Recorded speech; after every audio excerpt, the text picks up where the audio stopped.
Call the meeting to order and welcome everyone in attendance. The committee has under consideration estimates of the Ministry of Environment and Protected Areas for the fiscal year ending March 31st, 2025. I'd ask that we go around the table and have members introduce themselves for the record. Minister, if you can introduce yourself and your officials there, that'll be great. My name is Garth Rosal and I'm the MLA for Vermilion Lloyd Mr. Wainwright and Chair of the committee. We will start to my right. MLA Jackie Armstrong-Hominick, Fort Saskatchewan, Bakerville. Nolan Dick, MLA for the incredible riding of Grand Prairie. Miles McDougall, Calgary Fish Creek. Grant Hunter, Tabor Warner. Scott Sinclair, Lesser Slave Lake.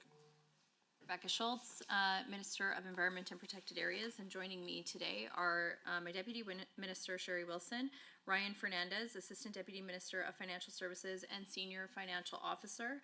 On my left are Tom Davis, Assistant Deputy Minister of Resource Stewardship, and Kate Rich, Assistant Deputy Minister of Policy. We also have a few others joining us in the gallery. Brian Makawecki, Assistant Deputy Minister of Lands, Travis Ripley, Acting Assistant Deputy Minister of Regulatory Assurance, and Jamie Curran, Assistant Deputy Minister of Strategy and Governance. Sarah El-Maliki, MLA for Banff Kananaskis. Najwan Al-Junaid, MLA for Calgary Glenmore. Samir Kayante, MLA for Calgary Elbow.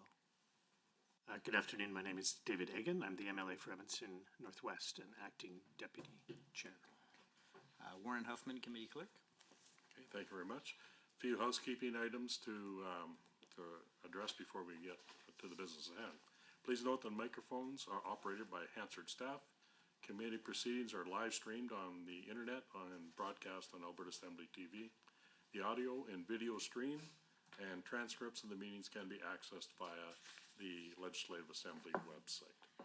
Please set your cell phones and other devices to silent for the duration of the meeting. Honorable members, the main estimates for the Ministry of Environment and Protected Areas shall be considered for 3 hours. Standing Order 59.01 sets out the process for consideration of the main estimates in the legislative policy committees. Suborder 59.01 bracket 6 sets out the speaking rotation for this meeting. The speaking rotation chart is available on the committee's internal website, and hard copies have been provided to the ministry officials at the table. For each segment of the meeting, blocks of speaking time will be combined only if the minister and the member speaking agree. If debate is exhausted prior to 3 hours, the ministry estimates are deemed to have been considered for the time allotted in the main estimate schedule, and the committee will adjourn. Should members have any questions regarding speaking times or rotation, please email or message the committee clerk about the process. With the concurrence of the committee, I will call a 5-minute break near the midpoint of the meeting. However, the 3-hour clock will continue to run. Does anyone oppose having a break? Okay. Ministry officials who are present may, at the discretion of the minister, address the committee. Ministry officials seated in the gallery, if called upon, have access to a microphone in the gallery area and are asked to please introduce themselves for the record prior to commenting. Pages are available to deliver notes or other materials between the gallery and the table. Attendees in the gallery may not approach the table. Space permitting, opposition caucus staff may sit at the table to assist their members. However, members have a priority to sit at the table at all times. Points of order will be dealt with as they arise, and individual speaking times will be paused. However, the block of speaking time and the overall 3-hour meeting clock will continue to run. Any written material provided in response to questions raised during the main estimates should be tabled by the minister in the assembly for the benefit of all members. Finally, the committee should have an opportunity to hear from both questions and answers without interruption during the estimate debate. Debate flows through the chair at all times, including instances when speaking time is shared between a member and the minister. I would now invite the Minister of Environment and Protected Areas to begin your opening comments. You have 10 minutes. Thank you very much, Mr. Chair. I'm pleased to present highlights of the 2024-25 budget for the Ministry of Environment and Protected Areas. I have already introduced my staff who are joining me here today, and I'm grateful for the work that they do every day to support the important mandate given the Ministry of Environment and Protected Areas. Before I dive into our budget, I'd like to give a brief overview of our ministry's mandate. The Ministry of Environment and Protected Areas works to protect and enhance the environment and ecosystems throughout the province while supporting economic prosperity, quality of life, and a sustainable future for all Albertans. We continue to position our province as a leader when it comes to environmental management, conservation, and of course, innovation. With a common sense, made in Alberta approach, the ministry works to meet the needs of communities, Indigenous peoples, and job creators while supporting conservation in many different ways. Alberta's environmental track record is second to none. We were the first province in Canada to establish a climate action plan and the first in North America to put a carbon pricing and emissions trading system in place. We have the largest continuous area of boreal protected forests in the world and plant more than 1 million trees every year. We're proud of Alberta and Alberta's role in the world. Through Budget 2024, the ministry will continue building on this legacy. We will continue taking important actions to help conserve our lands and air, protect our waters and wildlife, and reduce global emissions. All of these will advance the outcomes outlined in our business plan, which I will address shortly. First, let me outline some budget highlights. Through Budget 2024, our government is increasing investments in the environmental programs needed to help protect Alberta's air, water, land, and biodiversity, both today and for generations to come. Overall, we're increasing funding for environment and protected areas. The department's 2024-25 operating expense is $511.9 million, and adjusting for government reorganization reflects an increase of $20.6 million over Budget 23-24. We continue to find efficiencies and manage costs while providing important environmental oversight and conservation efforts. This includes critical new investments to reduce emissions, protect Albertans from the impacts of flood and drought, and conserve our landscapes and wildlife for future generations. We're investing in carbon capture, utilization, and storage and other emissions-reducing technologies, a new drought and flood protection program, habitat restoration, wetlands replacement, and enhanced environmental monitoring. Included in the Environment and Protected Areas budget are several major new funding initiatives. This includes $125 million over 5 years to create the new Drought and Flood Protection Program. This program will fund a new wave of projects to help protect homes, businesses, and lives. Budget 2024 also includes $18.5 million over 3 years in funding for a new long-term water strategy, which will help maximize our water supply, improve how water is managed, and help our province use water more efficiently and effectively in the years ahead. Other key investments for 2024-25 within this budget include $54.4 million for the oil sands monitoring program, an increase of approximately $5 million to help protect Alberta's environment while supporting responsible development, $50.5 million to help improve water infrastructure in the Designated Industrial Zone, or DIZ, project in Alberta's industrial heartland, $38.1 million for caribou recovery planning and actions, $8.7 million for the wetlands replacement program, and $7.5 million to speed up and expand land use planning and stewardship. Recognizing the importance of environmental monitoring, we are also increasing funding to expand monitoring across the province. An additional $10.1 million will be invested from 24-25 to 28-29 to help protect Alberta's air, land, and water. Our province is making great progress on reducing emissions through a common sense approach. Budget 2024 maintains our commitment to the TIER Fund, which is supporting clean tech innovation and, ultimately, helping keep Alberta businesses competitive. In 24-25, the TIER Fund will invest $523 million in a range of initiatives that support emissions reduction, climate resiliency, and deficit reduction. This includes $305 million for investments in innovation and technology and carbon capture and storage programming, including continued support for Emissions Reduction Alberta, clean technology development and commercialization, the Quest and Alberta Carbon Trunkline projects, as well as the Hydrogen Centre of Excellence. It also includes $219 million to support deficit reduction, the Canadian Energy Centre, and the Alberta Carbon Capture Incentive Program, which I will speak to in a moment. Over 3 fiscal years, a total of $931 million will be invested out of the TIER Fund, including $597 million for investments in innovation and technology and carbon capture and storage programming. One final note on TIER. At the end of this fiscal year, there will be $226 million in tier revenue set aside now for the Alberta Carbon Capture Incentive Program, and a further $167 million will be set aside over the next 3 fiscal years for future program spending. Alberta is already a global leader in CCUS, with more than 11.5 million tons of CO2 stored underground. That is the equivalent of taking more than 2 million cars off the road. Through this new incentive program, we will help businesses in multiple industries, such as oil and gas, power generation, hydrogen, petrochemicals, and cement, reduce their emissions by incorporating carbon capture into their operations. Carbon capture and storage is a key component of our emissions reduction and energy development plan, which sets the path to carbon neutrality by 2050 while creating jobs and growing our economy.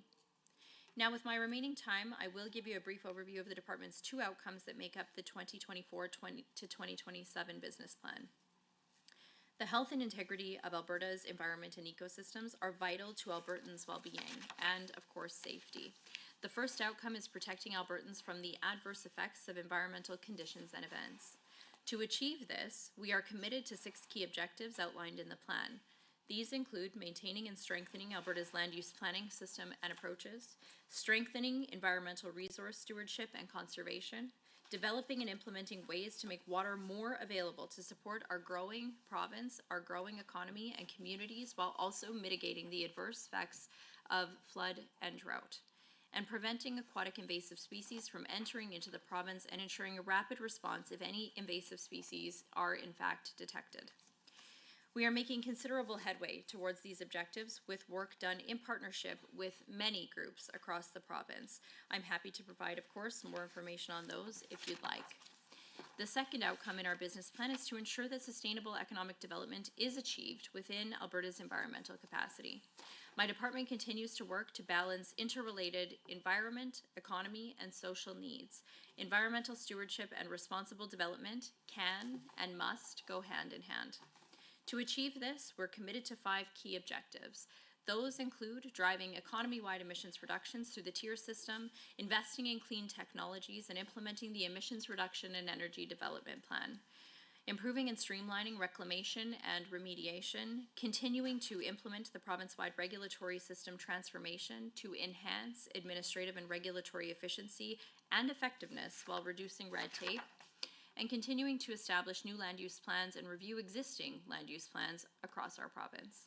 We continue to invest in these objectives through Budget 2024 as part of driving our province forward. Now, to conclude my remarks today, I will restate that my ministry is keenly focused on protecting Alberta's environment and natural resources. That includes preserving the quality of our water, air, natural lands, and wildlife. We're making real progress across a wide range of programs and projects, and we will continue building on that success in the year ahead. With Budget 2024, Alberta Environment and Protected Areas will reduce emissions by supporting innovation and investing in technology. We will make this province better prepared for droughts and floods, and we will conserve Alberta's rich, diverse landscapes and biodiversity for future generations in meaningful and sustainable ways. I do look forward today to receiving questions from the committee. Thank you. Thank you very much, Minister. We will now begin the question and answer portion of the meeting. For the first 60 minutes, members of the official opposition and the minister may speak. Honorable members, you will be able to see the timer for the speaking blocks, both in the committee room and on Microsoft Teams. Who would go first? Okay, do you want to share time? Through the chair to the minister, are you willing to share time? I am. Go ahead, you have Excellent. 60 minutes to go. Thank you very much, Mr. Chair. And through the chair to the minister, thank you very much for those opening remarks. I think we're starting off on the right foot because I literally pulled out the exact same part of the mandate as my first comments. So I was like, oh, she's saying that already. I don't need to say that. So I think we're right. We're starting in a good way here. I want to recognize that Environment and Protected Areas has a massive mandate and a lot of responsibility for air, land, and water in our province.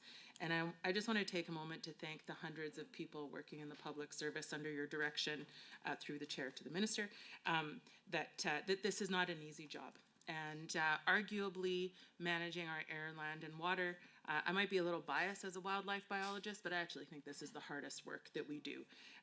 Although healthcare seems to be hard, but fortunately we're not here to discuss that today. So as we discuss this budget today, I hope we can keep in mind that the first words in the mandate of protecting and enhancing environment and ecosystems throughout the province is unique to this ministry. There is no other ministry that is focused on environment and ecosystems. There are ministries focused on energy or industrial development or economic prosperity, but this is the only ministry that really focuses on environmental aspects and protection. And you, through the chair to the minister, you've been quite focused on drought in the last few months, and so I'm going to start there too. This is a multi-year drought that we're in, which you have acknowledged repeatedly, and climate change and El Nino are working together to exacerbate this problem, which is being felt by every single Albertan. This multi-year drought has been predicted in climate change models for decades, and so it shouldn't come too much as a surprise, although the present reality is always shocking, I think, for folks.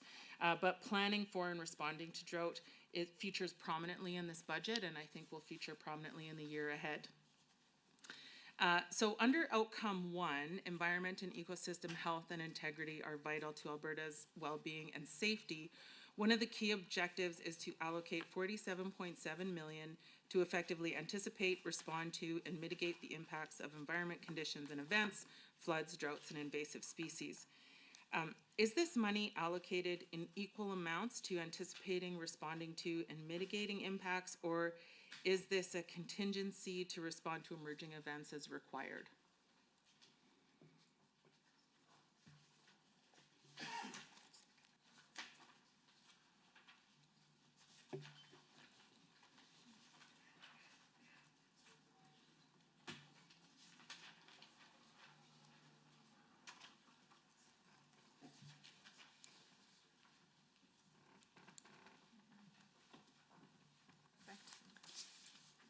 So thank you very much for those comments and that question, and I would wholeheartedly agree with you about the importance of understanding what we are seeing not only today, but also maximizing future allocation. And I think with a growing province, of course, along with that, meeting the needs of more people, but also growing industries, of course, that provide jobs for all of those people to work in.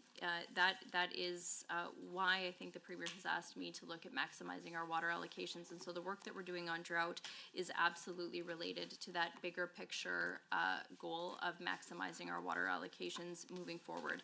And so this key objective that you've asked about, really, this $47.7 million, it is allocated to effectively anticipate, respond to, and mitigate the impact of environmental conditions and events, and that does include floods, which of course we're not talking quite as much about now, but of course we know that that can still change even in years where we do see extreme drought. I mean, often people talk about the month of June, also tends to bring floods, and of course invasive species. So when we look at this in element 4.4, flood adaptation, new drought and flood protection program. So this was a new program that will make available $25 million each year for the next 5 years to help safeguard Alberta communities from the effects of severe weather events. The program will be a refresh, and why we did this is communities, whether that be Indigenous communities or municipalities across the province, they knew the former version of the Alberta Community Resilience Program. That again was a multi-year grant under Environment and Protected Areas that spanned a number of years. It granted $278 million to 84 mitigation projects and leveraged $220 million in federal funding as well. And those investments have resulted in significant risk reduction.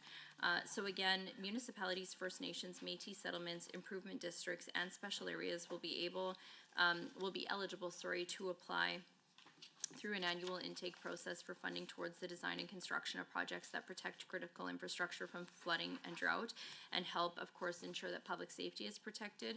I've been using the example specifically around Pincher Creek and some of the work that we did. They were in quite a significant situation.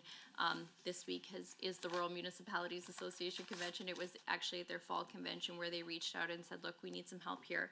And we helped them to move their water intake valves, which was a short-term measure. Now we're working on long-term measures. I would anticipate that that would be a project, a community that would apply under this program for some type of support. I'm not prejudging the decisions that my department would make, but I think I'm anticipating that that community would be looking for funding under a program like this. Our River Forecast Center provides near real-time monitoring and reporting of current and future river conditions, including river ice conditions. They maintain a close relationship with our department's support and emergency response team to inform response and recovery programs following flood and drought emergencies. They work with industry, municipalities, first responders, and others to ensure appropriate outcomes are achieved during emergency incidents specifically. And then we also coordinate with our coordination center. They're activated, and staff members across the department help and support the department's response functions. So that really helps with response, anticipating and supporting the needs of one or more emergency operations centers. Then when we look at drought emergency response, we're forecasting, of course, as you mentioned, an extreme drought in some parts of Alberta throughout spring and summer due to less snow and rain combined with warmer temperatures. You're exactly right. We haven't seen an El Nino like this in, I believe, 7 years, and certainly not a drought situation like what we are anticipating since 2001. And so we did stand up a drought command team. That's a team within our department. That was back in fall of 2023 to oversee our drought management response and really, I think, truly lead the way in showing that we take this seriously and we need a coordinated approach across the province. So since then, over the last 7 months, our staff have been working with license holders, major water users, and other partners on drought management planning. The team has developed a drought emergency plan and initiated drought modeling and water sharing agreements project.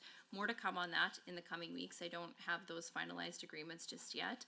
And so while we're working to manage through the next number of months, the 2014 drought or 2024 drought, that we are anticipating, we're also taking a long-term view on how to best manage our water resources and supplies. Of course, the last 3 years we've seen droughts and water shortages in different parts of the province, and that does bring additional concerns. And then when we look at specifically for that new water strategy that I mentioned, and this, I've been saying it's going to bring our water management into the 21st century, and that is because, as you can imagine, when sometimes water allocations are pieces of paper and we're working through facts, sometimes I joke it's planes, trains, and automobiles to try to figure out where those paper allocations are at. When we don't have a good sense of where allocations are at, whether those businesses or license holders even still exist, that prevents us from fully understanding the amount of water that we have available. And so as part of that, that's $18.5 million over 3 years to develop this new strategy to increase water availability for communities and businesses. That will really help us maximize water supply and really make every drop of water count. We will also be looking at ways to improve our water storage, our water policy, information systems. As I mentioned, we've also reached out to our water license holders and asked them to help start entering their information online so that we do have that in a digital format, and it becomes a lot more easier to manage. And then also, that also includes water conservation approaches as well. And then there's an additional $8.7 million for the wetlands replacement program to reestablish wetlands in partnership, of course, with Albertans. And then $3.5 million to fund projects in rural and urban communities through the Watershed Resiliency and Restoration Program. And I can tell you, I've heard a lot about this program over the last couple of days, especially with rural municipalities, as they look to really put forward projects in their local areas that will help us with drought and flood protection and mitigation. Through the chair to the minister, thank you very much. That was a lot of information you just rattled off. That's okay, it's totally fine. I'm like, I wonder, I can ask that later.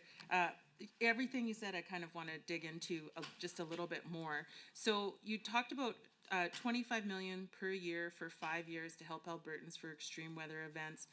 Is that funding replacing the community resilience program?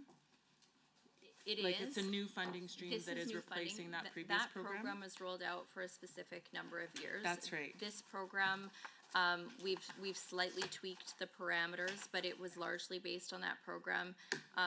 Again, we did rename the program, and part of that is, I have a personal pet peeve with government programs not actually accurately reflecting what the programs actually do. And so Alberta Community Resilience Program versus Flood and Drought Protection Program. I sure think in the conversations we've been having with our municipally elected leaders over the last couple of days, they really do they do really appreciate that. And so just in terms of other funding, since 2019, $56 million has supported 16 new Alberta Community Resilience Program projects across the province. $85 million has supported 4 new mitigation grant projects benefiting communities, First Nations, and Métis settlements, and $3.5 million in 23-24 for the Watershed Resiliency Program. That's, of course, separate. That's great. So in the government estimates on page 84, the budget for environment emergency response, it's item 6.3 on page 84 there. So the budget for environmental emergency response is almost 4 million, 3.952 million. And I'm just wondering if that is sort of where this River Forecast Center and the Drought Emergency Plan, is that where those activities are kind of fitting under that environmental emergency response, or is that emergency response specifically for if things go really bad and people need support, we've got this money to help them? Sorry, can you just clarify the line item? Sorry, you said 6. It's 6.3. 6.3, yeah, on page 84 in the government estimates.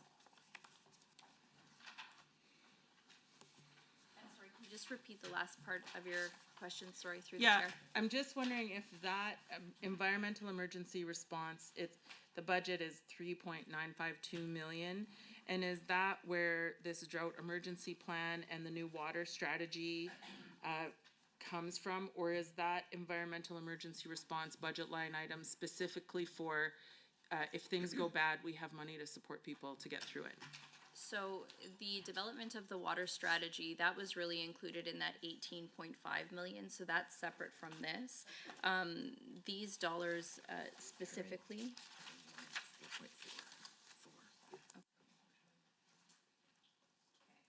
So first, I'm just gonna walk you through two specific things. So in 6.3, this is, when we look at that line item, this is to support developing and refining hazard-specific emergency management plans, such as the Aquatic Invasive Species Early Detection Rapid Response Plan. That is a lot of words, but that's also very important. It's very timely. I know media was talking about it today in a number of states and other provinces.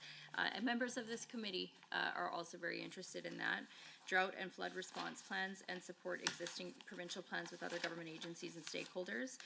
Maintain and build upon an effective 24/7 capability across the province for coordinating and leading the department's support in any environmental emergency. That could be anything from derailments to large widespread events such as floods and wildfires. This would be to provide an internal training program for staff to safely conduct duties related to environmental emergency response, developing and implementing new technology, processes, and procedures to keep us on the forefront of environmental emergency management, lead the planning and preparation and coordination of our emergency management system, including the activation of the Department Coordination Center, and represent the department in the Provincial Emergency Coordination Center if emergency events do occur. And then, of course, working with partners such as other government departments or the Alberta Energy Regulator, municipalities, other jurisdictions to improve environmental emergency management. And then when we look at just under 4.4, flood adaptation, okay, if you want, I can let you ask your question on that, because I was just gonna go into what was covered. My question was like, what is it for? So just, yeah. Well, this is fantastic. It's like I'm anticipating where your questions are gonna go.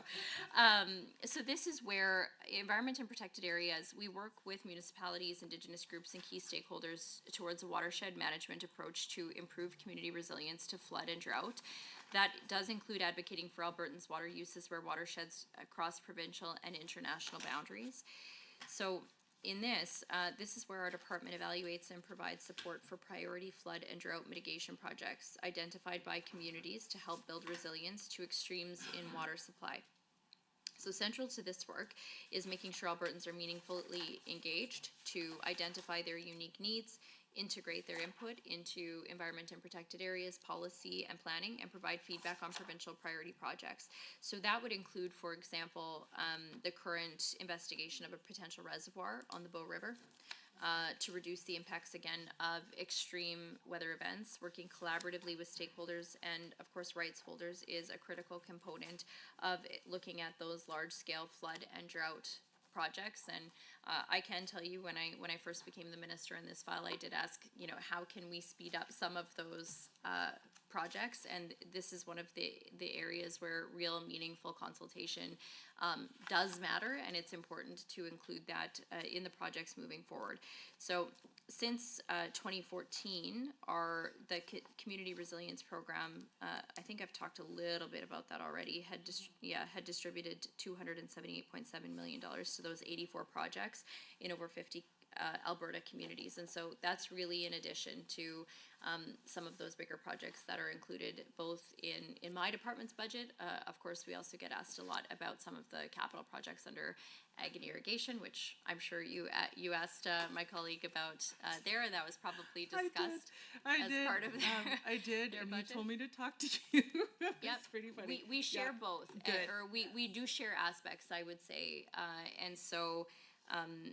Again, this is where we have some of our capital investments plus these community projects that we're able to fund. And I do think communities really appreciate the flexibility to meet their own unique needs and really put forward those projects that are shovel ready. Of course, it doesn't help us at this point when we are about to experience a drought in the next couple of months here as we are right now, but I think it's really important to plan ahead. Climate adaptation, it's not just something we're talking about in Alberta. It was one of the major topics of the Canadian Environment Ministers meetings last summer when we met. And then, when we're specifically talking about flood adaptation and working with municipalities, First Nation stakeholders, and of course our government colleagues to look at flood and drought resistance. In 24-25, the operating expense is $10 million. That's primarily for supplies and services. So I can walk through just breaking it down quick. Flood hazard identification and mapping program, that's $2.2 million for this upcoming year. Our portion is $1.1 million. The federal government's portion is $1.1 million. There are also investing in Canada Infrastructure, or ISIP, funding for this year, $3 million Upper Plateau Separation Project. The Watershed Resiliency and Restoration Program, $3.5 million in 24-25. Malloy Drain Phase 2B project in Coaldale, $2 million in 24-25. Of course, the Drought and Flood Protection Program, $25 million that I mentioned already. And then the Bow Reservoir Options Project, that's $1.7 million in 24-25, and largely right now what we're working on there is technical and feasibility work to understand those three options. There's also the Mud Lake Diversion Project, just to finish the list, $2.6 million. Otherwise, you'd leave here and wonder where that other $2.6 million was. I was going to go home and do the math later. Through the chair to the minister, I was going to do the math and then come back to you.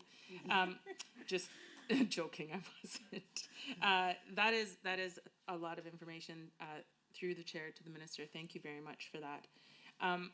The water strategy that you talk about, you're talking about like bringing our water management plan into the 20th century, 18.5 million over 3 years to do that. So it's sort of a two-part question. The first question I think is really a yes or no. Is this water strategy designed to replace Water for Life or to build on Water for Life? Okay, And and we're then- not throwing out our existing Right. Approaches to water. I mean, when I look at this significant situation we're in, and we've received a lot of questions and there's a lot of concerns, I think that there's been a lot of good work done in the past that I think largely the feedback we've received is to build on what we know. There are tweaks I think that we can make, and we are taking that feedback from our major water license holders, from municipalities, Indigenous communities, and others on what that may look like moving forward. So I think one of the things that this year and this multi-year drought is really going to test is, and you've kind of made reference to this already, but like, is our water allocation system. And when we went through Water for Life public consultation all those years ago, the biggest thing that came up was for the first in time, first and right foundation of our water allocations. And I'm wondering if reviewing first in time, first and right will be a part of this water strategy review, like having a look at how that works for us. And part of the reason why I ask that is because there were agreements reached in 2019 between the Pecani and the Ermineskin. Thank you. I was like, why can't I say that word? The Ermineskin Cree, around recognizing that that First Nations needed to have prioritized water licenses for their communities. And we see that also in Bill C-16 from the federal government. So question, this water strategy, will we be looking at fit for, how will Indigenous nations be consulted, and how will we make sure that water licenses for Indigenous nations are prioritized out of that?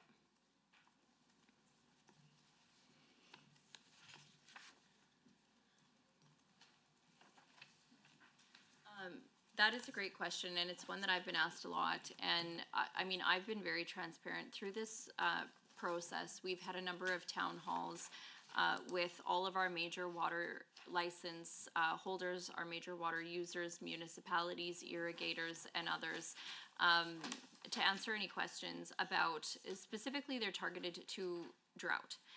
That said, I've always been very clear that while they seem like they're two separate pieces of work, I think one can inform the other, because we are having really great conversations about water.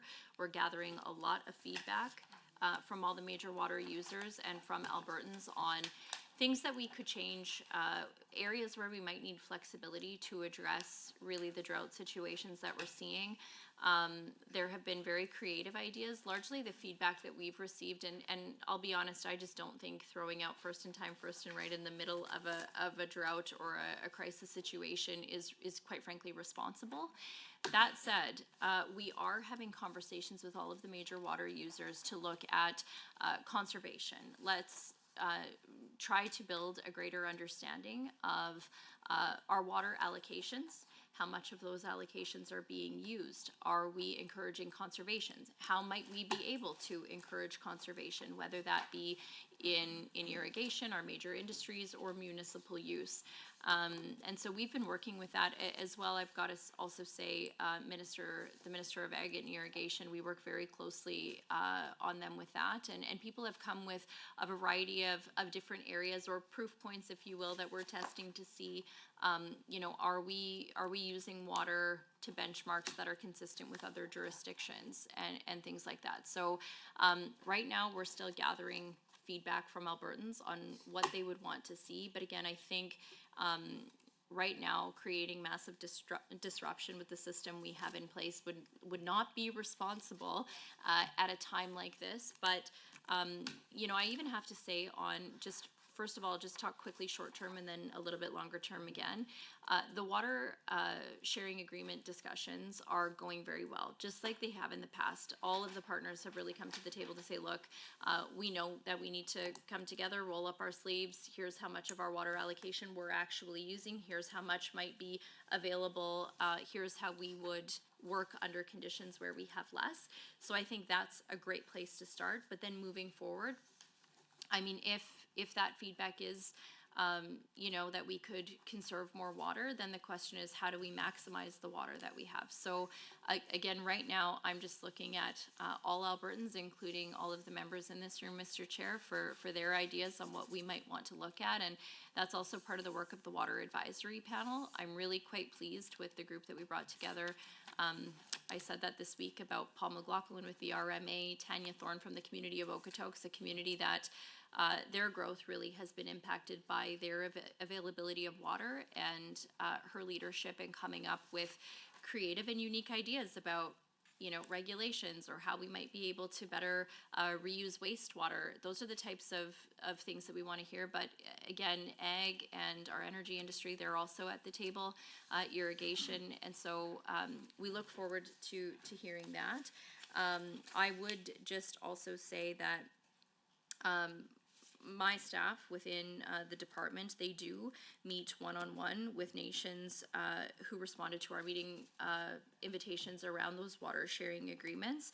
And so I would just say that, of course, we've invited them to participate in the development of those water sharing agreements as observers. They're not asked to share the water that is licensed to them.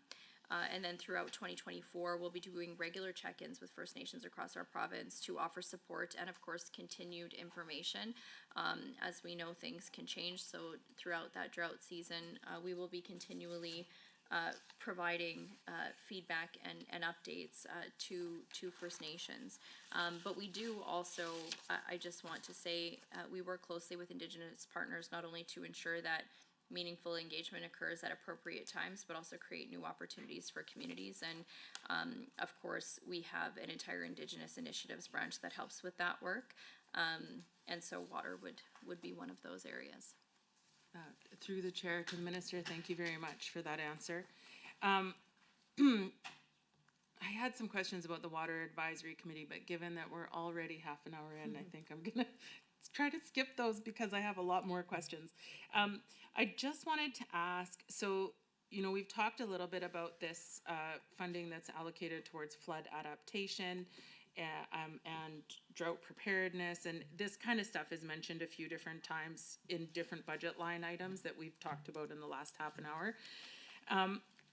So I'm also wondering about, I'm really curious about wetlands, the wetlands program. I'm curious about nature-based solutions for drought, and if any of this funding is actually allocated towards rehabilitating wetlands, expanding forests, protecting headwaters, or even like working with forestry and parks around how our headwaters are managed to maximize the natural potential of water storage, and not just the infrastructure that we can build to store water, but enhancing the natural ability of the ecosystems to do that.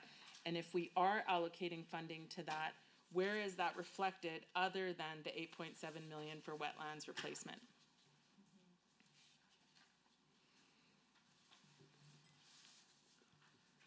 So first of all, just to speak to the Watershed Resiliency and Restoration Program. So since this program was established in 2014, $43 million has been allocated to improve flood and drought resilience throughout Alberta. Nearly 11 million of that has been invested over the last 3 years alone.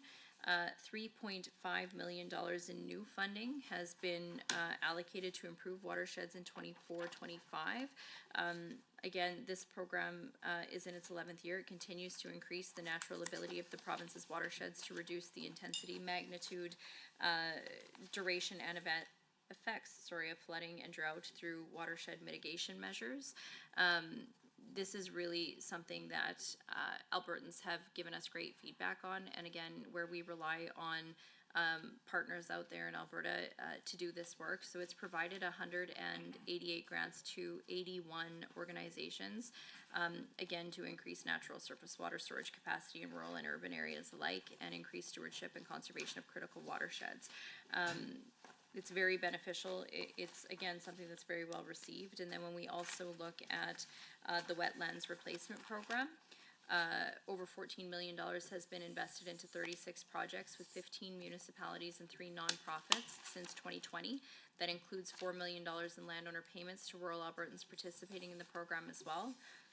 Produced 440 hectares of restored wetlands. One project includes research for swamp restoration, for example, the first of its kind in Alberta. Swamps are common, but have had very little research. And so in 24-25, we'll invest $8.7 million to reestablish wetlands, of course, in partnership with Albertans. And I would just say, just to be very specific, the watershed program, that would be included in line 4.4. And then wetlands would be in 4.3. Of page 84 in the estimates. Yes. Is that what you mean? Yeah.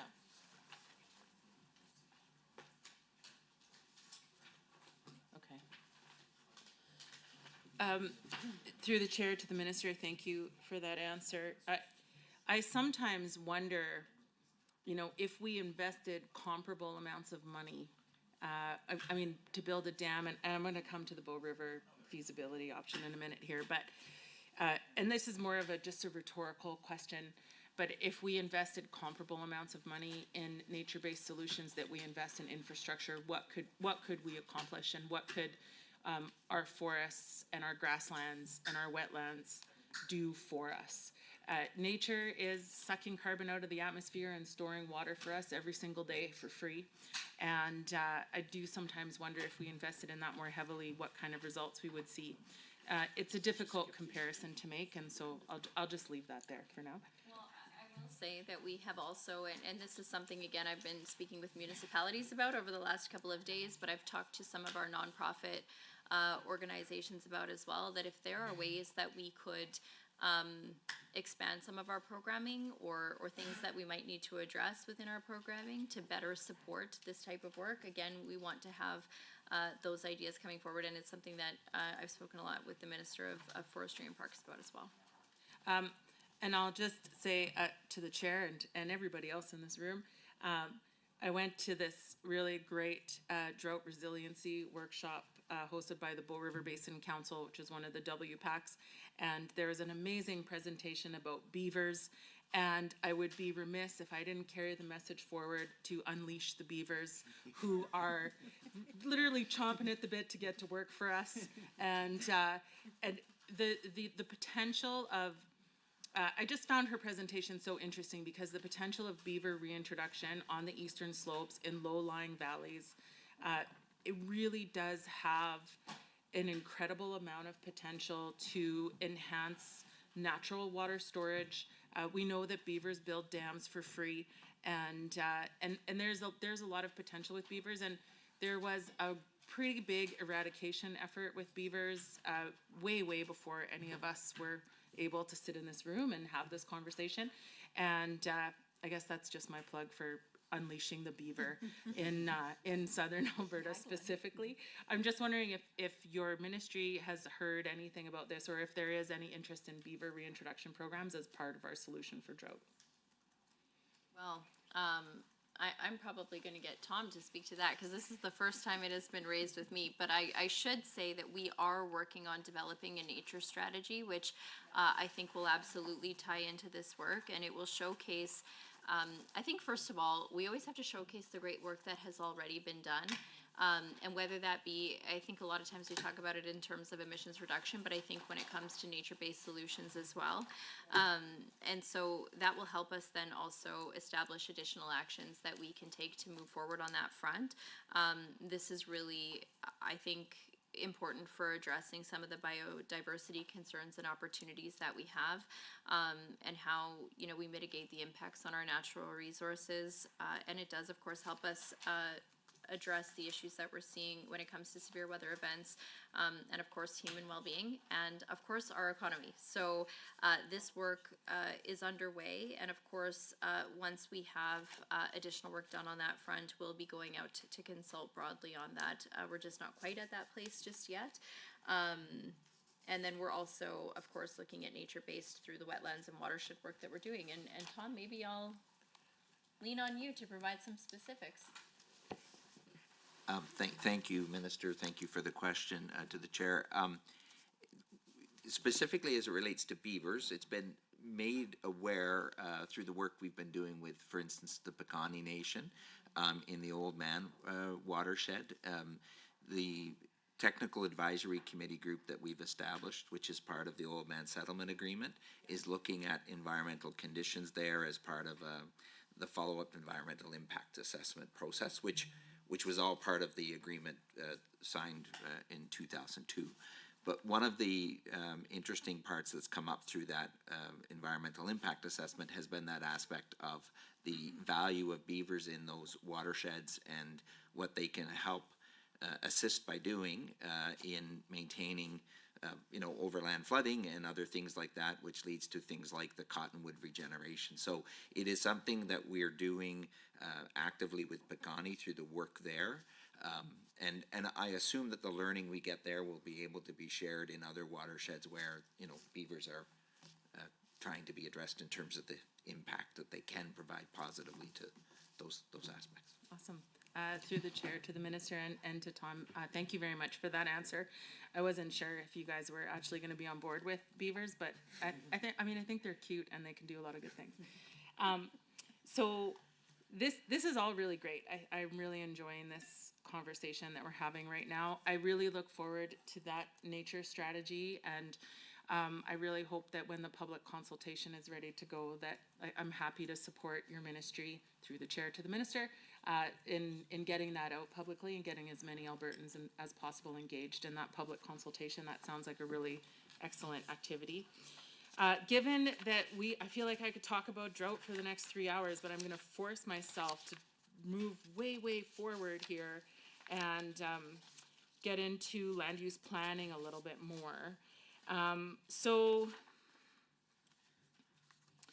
the first objective in outcome 1 of the business plan on page 51 is to maintain and strengthen land use planning systems, approaches for cumulative effects management, and the supporting initiatives on that same page, there's $7.6 million for land use planning and $22.2 million for conservation programs. Cumulative effects, I think, is, if I may be so bold, I think is something that we all talk about, but we all really struggle in figuring out how to meaningfully address it on the ground. It is basically all of the impacts of everything added together over time, which inherently makes it a very complex thing. So I'm just wondering, in the context of this objective in outcome 1, what does the cumulative effects management mean, and how do we operationalize that on the ground? It is definitely a complicated topic, but it is very much an important one. And under this key objective, we do have $7.6 million allocated for land use planning and stewardship tools in 2024-25. Half of program element 6.2, regional cumulative effects management, as well. And so really, when we look at those specific activities, this will include implementation of the Lower Athabasca and South Saskatchewan regional plans. That work will continue. As per the Alberta Land Stewardship Act, a 10-year review of the South Saskatchewan regional plan to confirm its relevancy and effectiveness, that has to begin before September 1st of 2024, or the plan will expire. So we will be meeting that timeline. The 10-year review of the Lower Athabasca Regional Plan, that was initiated in fall of 2022, and so input from that review is just now being assessed. And so when we look to specific more around sub-regional planning and cumulative effects management, we do continue to advance our sub-regional plans that they help provide more specific and clear guidance for landscape management to address caribou recovery, informed by sub-regional task forces. And those task forces, the feedback that I've received is that has been a really helpful way of advancing those conversations. So largely that approach has been supported because it does also allow, for example, investors to make capital investment and allocation decisions in a more certain regulatory environment, for example.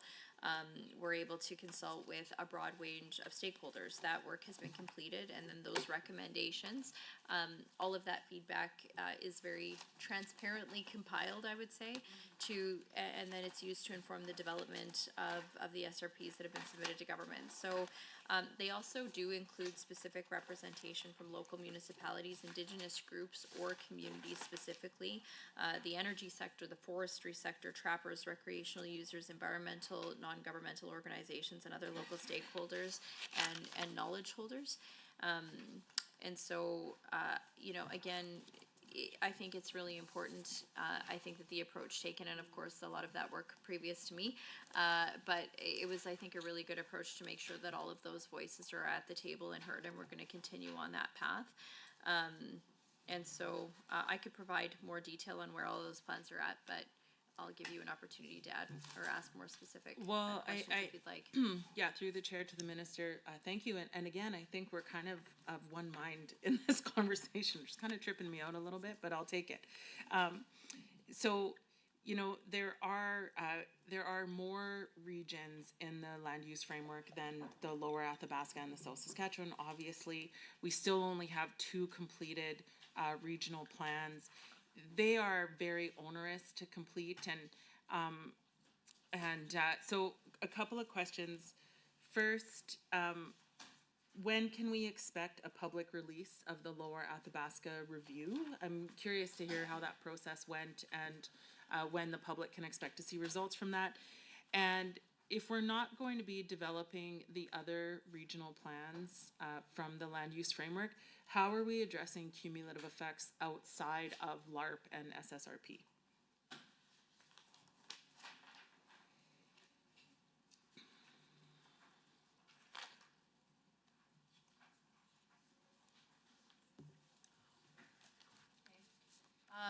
So this is something that we have seen. We have actually dedicated additional FTEs within our department this year to align with that work, just given the importance and how many land use plans and sub-regional plans we need to move forward. And so I just am going to point out some of the very specific changes that we've made, because we do have some, as I mentioned in my opening remarks, some internal reallocations. And so, first of all, this was something that was in my mandate letter from the Premier, which was around establishing new land use plans, reviewing existing plans, making sure that we're aligned with government, environmental and economic policy as well. So, funding will go towards moving forward with up to 5 new regional plans under the Alberta Land Stewardship Act, and that includes the Upper Peace Regional Plan, the Lower Peace Regional Plan, Lower Athabasca Regional Plan, North Saskatchewan Regional Plan, and Red Deer Regional Plan. Not specifically in this year. Okay.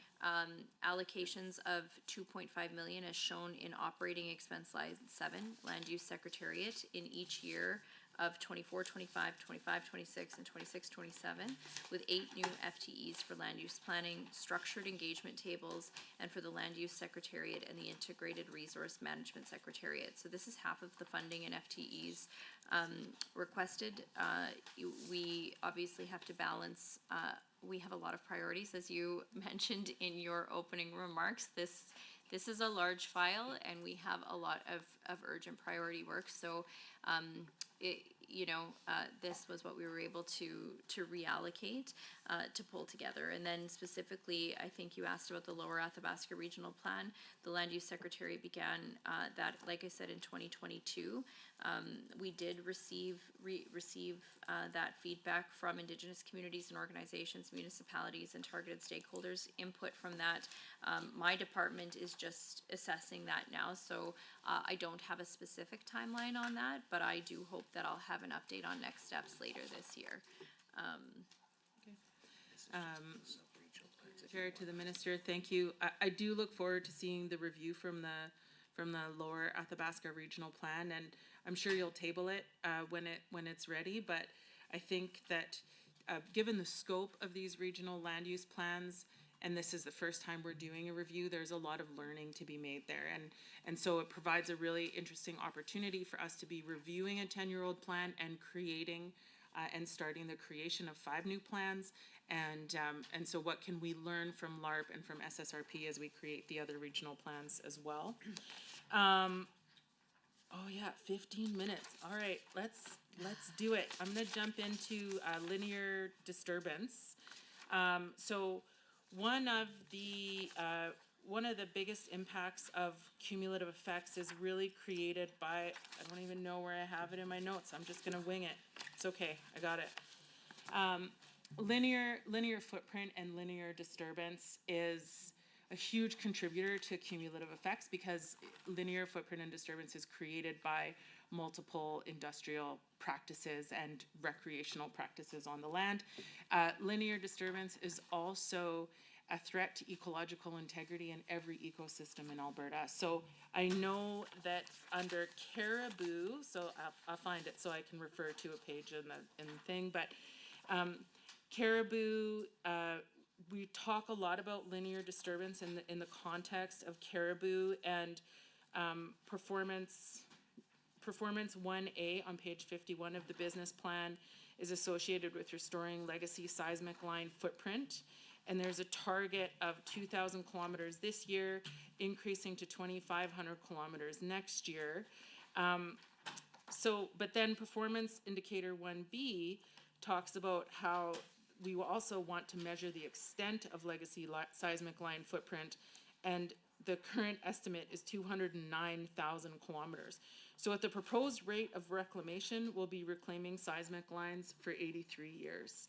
And I just want to emphasize again that linear disturbance is not something that's only impacting caribou. On the eastern slopes, it's impacting grizzly bear habitat and use, it's impacting cutthroat trout habitat. In the grasslands, it's impacting sage grouse habitat. And so we have multiple federally and provincially listed species at risk that are impacted by linear footprint and linear disturbance. So I guess it's a two-part question. One, are our efforts to reclaim legacy seismic lines in caribou range aggressive enough? Are those targets aggressive enough to be successful? And two, what are we doing to address linear disturbance in other parts of the province that are not in caribou range but are also threatening other species at risk? This is a great question, and I often say, I mean, some of the things that keep me up at night are, of course, drought, but also caribou.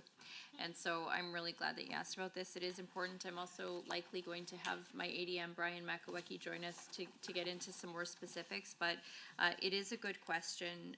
When we're looking at our caribou habitat recovery program, it's really working to mitigate risks, of course, to our major industries, risks to caribou, as you've mentioned, cumulative effects, and of course, our work with Indigenous communities is very important when it comes to this work. Since 2018, more than $49 million has been invested into the Caribou Habitat Recovery Program. That includes $12.2 million in federal funding, just over $1 million from industry, and $36.5 million in provincial funding. I would just say that these numbers, as you've pointed out, these are numbers just to get us started. We absolutely need to ramp up over time. That will also include getting enough nursery space, getting enough contractors to do this work and expand this work. And so, again, these numbers just get us started, but we are absolutely looking to build from there. And, you know, I do think that it's important to know, I mean, starting in 23-24, Alberta is investing more than $10 million every year towards reducing impacts on the forest. This investment will allow us to leverage additional federal funding as well. And we have been allocated more than $250 million over a 10-year period under the federal 2 Billion Trees program. The Caribou Habitat Recovery Program may receive as much as $83.7 million in additional support through that program as well. And you're right about our estimates in terms of the amount of legacy seismic lines that require treatment and reforestation. There's a significant interest from stakeholders and Indigenous communities as well to see those seismic lines restored and also to participate in those efforts. And I honestly think that that's going to be the key to success, and this is, of course, our partnerships. It's also something that I've talked with our federal counterparts about, and of course, treatment of these economically unproductive legacy seismic lines. It's a key piece of assuring that future resource development can also occur within those caribou ranges. So I would just say as well, specific to that, I mentioned a little bit about the Caribou Habitat Recovery Program. In budget 2024, $38.1 million to support caribou recovery. I've talked about what we've invested since 2019. We added more than 143,000 acres to the Kitiskino Nuenue. I'm not sure if I said that exactly correctly, but I did try. Wildland Provincial Park, which will help protect caribou habitat. And we do complete assessments of all 15 caribou ranges annually. 450 GPS collars are maintained in various herds to help us track movement patterns and habitat use and respond to predators, of course, or other threats to recovery, and that work is very important as well. And I would just also say, it's not just caribou, as you mentioned. The critical funding that's provided through this, of course, in addition to Woodland caribou, Ord's kangaroo rat, white bark and limber pines, peregrine falcons. That's a pretty exciting species in our household. I don't know if you've ever been to the Bow Habitat Station. But I gotta say, I mean, you mentioned beavers. My daughter's favorite part was climbing inside a beaver dam and realizing that there was an actual beaver in there. And the high-pitched sound of her voice was very exciting. But also, my son was able to hold a peregrine falcon, which was also there. So if anybody listening, I'm not sure how many people actually listen to estimates, but Biodiversity Days at the Bow Habitat Station, I think it's important from an educational perspective, but it's also just really cool to talk a little bit about what's happening with species at risk. So these dollars restore habitats, improve planning, and enable long-term recovery programs to help protect vulnerable species across our province. So two questions there. The first one, you said that we're doing complete assessments of all caribou ranges annually.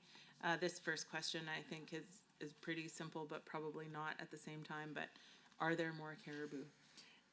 Because ultimately, that is what species recovery is. Species recovery is about getting more of that animal on the landscape. And I know that there are massive challenges with caribou, and they keep me up at night too. And so are all of these efforts, are we having some success? Are there more caribou on the landscape? And then the second part is, again, what are we doing to reduce linear disturbance in other areas of the province that are not in caribou range? Those are great questions, and I'm going to ask my ADM, Brian Makowecki, to come and provide you with some more specifics. He is the expert on this, and I've sure appreciated his advice and expertise over the last number of months. Thank you. My name is Brian Makowecki. I'm the Assistant Deputy Minister for Lands Division in Environment and Protected Areas. So the question about, first maybe about whether or not there's more caribou. We basically have a number of populations that have been stabilized. There is, some efforts there that are required, including management of predators, to do that. Essentially, the habitat condition and the federal recovery strategy recognizes that it'll take a while to get the habitat condition back into a state where we'd see self-sustaining caribou populations. So there's been significant efforts that around the planning around that. So some of the conversation earlier, you'd spoken to the the efforts on planning and some of the regional planning areas. We've put quite a bit of effort in the last number of years into caribou range planning, and a lot of that is about sort of managing the cumulative effects, looking at the landscape from the perspective of caribou from one side of it, but also from a working landscape perspective and from tourism, recreation, human health, and so those efforts have been ongoing. The area related to specifically related to the disturbance, the seismic line disturbance. Part of our ramp up of this is the importance of the commitment to this is to get a restoration sort of expertise in Alberta on this. This type of work is new. We've done lots of restoration in the past. Of course, reforestation is something that has been something that Alberta has done and around the world has been an activity for a long time. But when it comes to seismic lines, there's some unique challenges. The key is some of the ways that the soil was disturbed in the past. So the techniques in the 70s and 80s for putting these lines in often involved just a D8 dozer in the bush, lots of soil compaction. We're left in circumstances now where the shading that comes from like the amount of sunlight that penetrates the forest is low, and so there's activities needed to sort of create microsites to be successful, and we're still learning. And so part of it is to invest in a way that we get, the capacity of contractors in place, that we get the capacity of nurseries to increase, and that they know and they can predict that there's an ongoing investment in this activity. So we're building that to make sure that we're successful over time, that the dollars put into the program result in the outcomes we're looking for. I think as we move through the plans that are right now focused on caribou, but that's a big portion of Alberta's public land in the north. Those lessons and learns will also translate into opportunities when we look at regional and sub-regional planning as we advance the discussion across the province. Thank you for that. From the chair to everybody, thank you. To the chair, through the chair. Hi down there. I still see you, Garth. I also just, so linear footprint reclamation is really important along the eastern slopes as well. And I think that particularly when we see what linear footprint does on the eastern slopes, where you have a lot of people recreating, and linear footprint quickly becomes trails, and trails bring people further and further into the backcountry. It just creates all kinds of interesting conversations around how we manage recreational use on the eastern slopes. And I need to make it clear that I am not suggesting that we stop recreational use at all, but it is about trying to find this appropriate balance between management of recreational use and access, and managing linear disturbance at the same time. And so I guess I'm trying to ask about the Porcupine Livingston plan without asking about the Porcupine Livingston plan. Like, how are we having the difficult conversations with recreational user groups to manage linear disturbance in a way that still allows people access to the places that they love without necessarily having negative impacts on ecosystems and wildlife? So we, that plan is put in place to sort of initiate that conversation, right? To say that sort of here's the kind of structure in the areas that we're supporting, things that are identified as risks, and previously the department had looked at developing legislation to sort of support the management of recreation through the Trails Act. That legislation is now managed by Forestry and Parks, and so that the recreation management and planning there happens in Forestry and Parks. Okay, thank you for that clarification. I want to ask, I'll just stay on this species at risk track for the next couple of minutes. So cutthroat trout, West Slope cutthroat trout and bull trout are also species at risk. There's been various funding invested with Partners for Trout Recovery. We've got $2 million to Native Trout Recovery Program on page 34 of the annual report, but I know it's in these documents somewhere in terms of species recovery. A lot of these efforts are focused on education and habitat remediation, and I'm just wondering how that's going. How many meters of trout streams have been reclaimed or improved?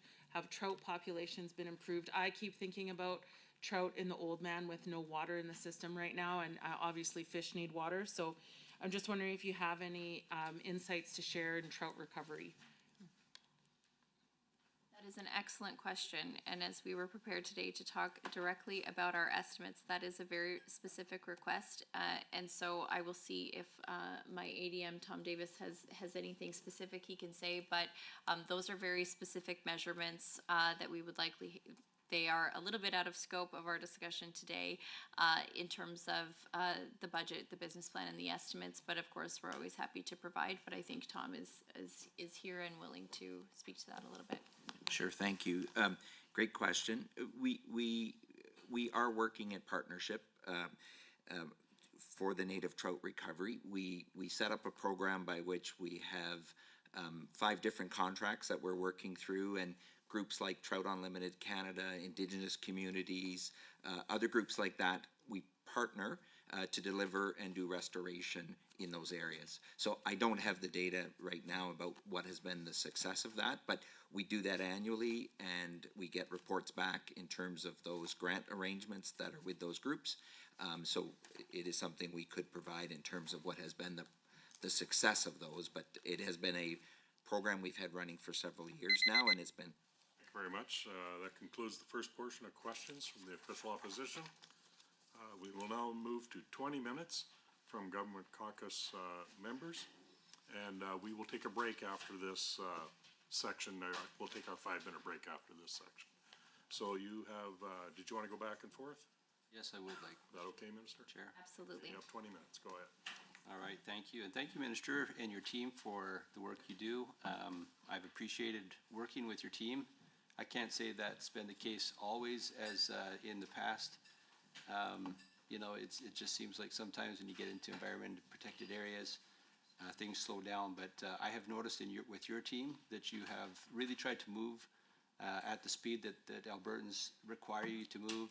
And I think that that's actually had a big effect on our ability to bring in investment and get Albertans back to work and providing for their families. And I want to commend you and your team on that and make sure that that's on the record. Minister, we recognize that preserving our environment and natural areas for future generations is crucial.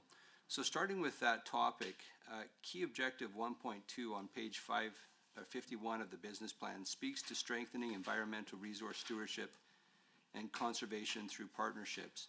To reflect this objective, $14.8 million is allocated in 2024-25 to support strategic partnerships in air, water, land, and biodiversity stewardship. So who receives this funding?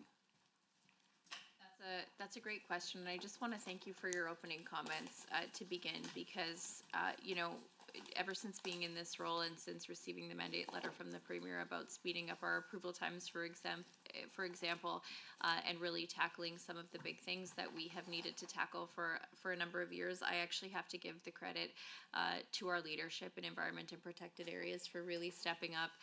They're a pretty exceptional group, and you know, I think it's really encouraging to hear that not only from yourself, but even, you know, this week from locally elected leaders, you know, from some of the Indigenous communities that we've been meeting with, and people saying, look, we see a difference and a creativity, and of course that means upholding our high environmental standards and doing all we can to protect our environment, but still being able to move forward and meet the demands, like I said, of a growing population and growing industries. So I just wanted to take that opportunity to tell my team how grateful I am for them and for those in the public service who are working to do the heavy lifting really on all of our major priorities right now.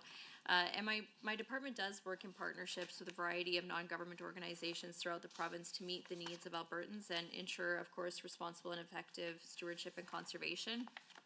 It's important to understand that we can absolutely protect our environment and yet keep our economy strong and moving forward and growing. It's not either or. And quite frankly, I know that that's what Albertans expect of us. It's what I'm committed to achieving as the Minister of Environment and Protected Areas. And of course, we can't do it alone. So that is why we work with a truly wide variety of partners across our province to deliver practical and effective programs that just make our province a better place to live. So a list of our funding partners that are supporting air, water, land, and biodiversity stewardship. They include the Clean Air Strategic Alliance, independent regional airshed organizations, the Alberta Water Council, Watershed Planning and Advisory Councils, and that just really names a few. We work closely with many partners again across the province and do really appreciate their commitment towards and their expertise. A portion of this funding also goes towards supporting department staff and branches to maintain and manage these partnerships, and then of course execute and review grant funding and outcomes. So this is important work. It's essential to making sure all grant funding is delivered and executed efficiently. Minister, so does this fund specific projects, or does it go towards operating expenses for the organizations? That is a very important distinction. So these grants support the operations of all of these organizations. So that would include staffing and office space and not specific project work. The longer term agreements provide planning and funding certainty that is needed for those organizations, while also significantly reducing the administrative burden for my department and its grant partners. It also allows them to work on a variety of issues and projects in their respective areas, rather just having one specific focus. Thank you, Minister. Now, key objective 1.6 on page 51 of the business plan relates to preventing aquatic invasive species from entering Alberta. And you and I have had many conversations on this issue, and I know that this is top of mind for you. So what are the main aquatic species of concern for your ministry? Is this objective largely focused on mussels? That's a great question, and Mr. Chair, I do have to say, I want to thank the member for his advocacy on this topic, and we have had a number of conversations about it, and today was also asked by the media about it, and so I think some of the concerns that we're hearing in other, whether that be U.S. states or other provinces across Canada, specifically when it does come to zebra and quagga mussels, this is something that is becoming a topic of conversation, probably especially as we get towards the springtime, and they become a greater and greater concern. And I know, Mr. Chair, you've heard a number of those concerns from other legislators across North America as well. So we are delivering, and I would say this is absolutely important programming. And just so my department knows, I did tell the media that we're expanding our programming in that surprise. I asked them if they wanted me to scoop my own news release, and I couldn't quite do that. I didn't provide them all of the details because we're not quite ready to announce those yet. But our department's responsibilities include programs related to fish and wildlife disease and, of course, aquatic invasive species. We have an early detection rapid response plan in place should invasive mussels or any other aquatic invasive species be suspected in any Alberta water body. I was asked, is this similar to programs like the RAT program? Yes, rapid response. We do not want these invasive species in our waterways. The Fisheries Alberta Act has 52 prohibited aquatic invasive species, including fish, plants, and invertebrates, and the associated powers for inspection and quarantine when that's required. The Aquatic Invasive Species Program is concerned about all invasive species. Of course, invasive mussels, like I said, quagga and zebra mussels, they're our highest priority when preventing introduction into Alberta. We're also actively monitoring for Eurasian water milfoil. I am proud to state that Alberta currently remains free of zebra and quagga mussels right now. In 2023, Alberta inspected more than 8,000 boats, 19 of which were confirmed positive for invasive mussels and attempting to enter our province. This is important work. We're committed to increasing our efforts in the coming year. As I just said, more details to come in the coming weeks. But we know that, of course, by protecting our province from invasive species, obviously we're helping our economy and the environment continue to thrive. And I've said it's both. We don't want those invasive species in our waterways, but then again, we've been talking a lot about drought and thinking of the impact that those invasive species would have on our water infrastructure, specifically around irrigation. That's a huge and I would say very costly concern, and I don't think we want those dollars going to those types of efforts versus all of the other types of efforts that we have when it comes to flood and drought mitigation. Yeah, I would have to agree, Minister. A stitch in time saves nine, and I think in this situation, the cost versus the benefit, we can see the cost would be absolutely so much more than the benefit. So I know that down in Idaho, when they had their issue down there, they had to bring in Army in order to be able to actually address the issue. They had to bring helicopters in to drop boats into the river. This is something that is, if it gets into their irrigation down there, they recognize that it would be so cost prohibitive, and it could probably even shut down their industry. So I know that you take this seriously, and your team takes this seriously, and I appreciate that. This is obviously something that it's one of those 5-alarm fires we don't want to have to deal with. So.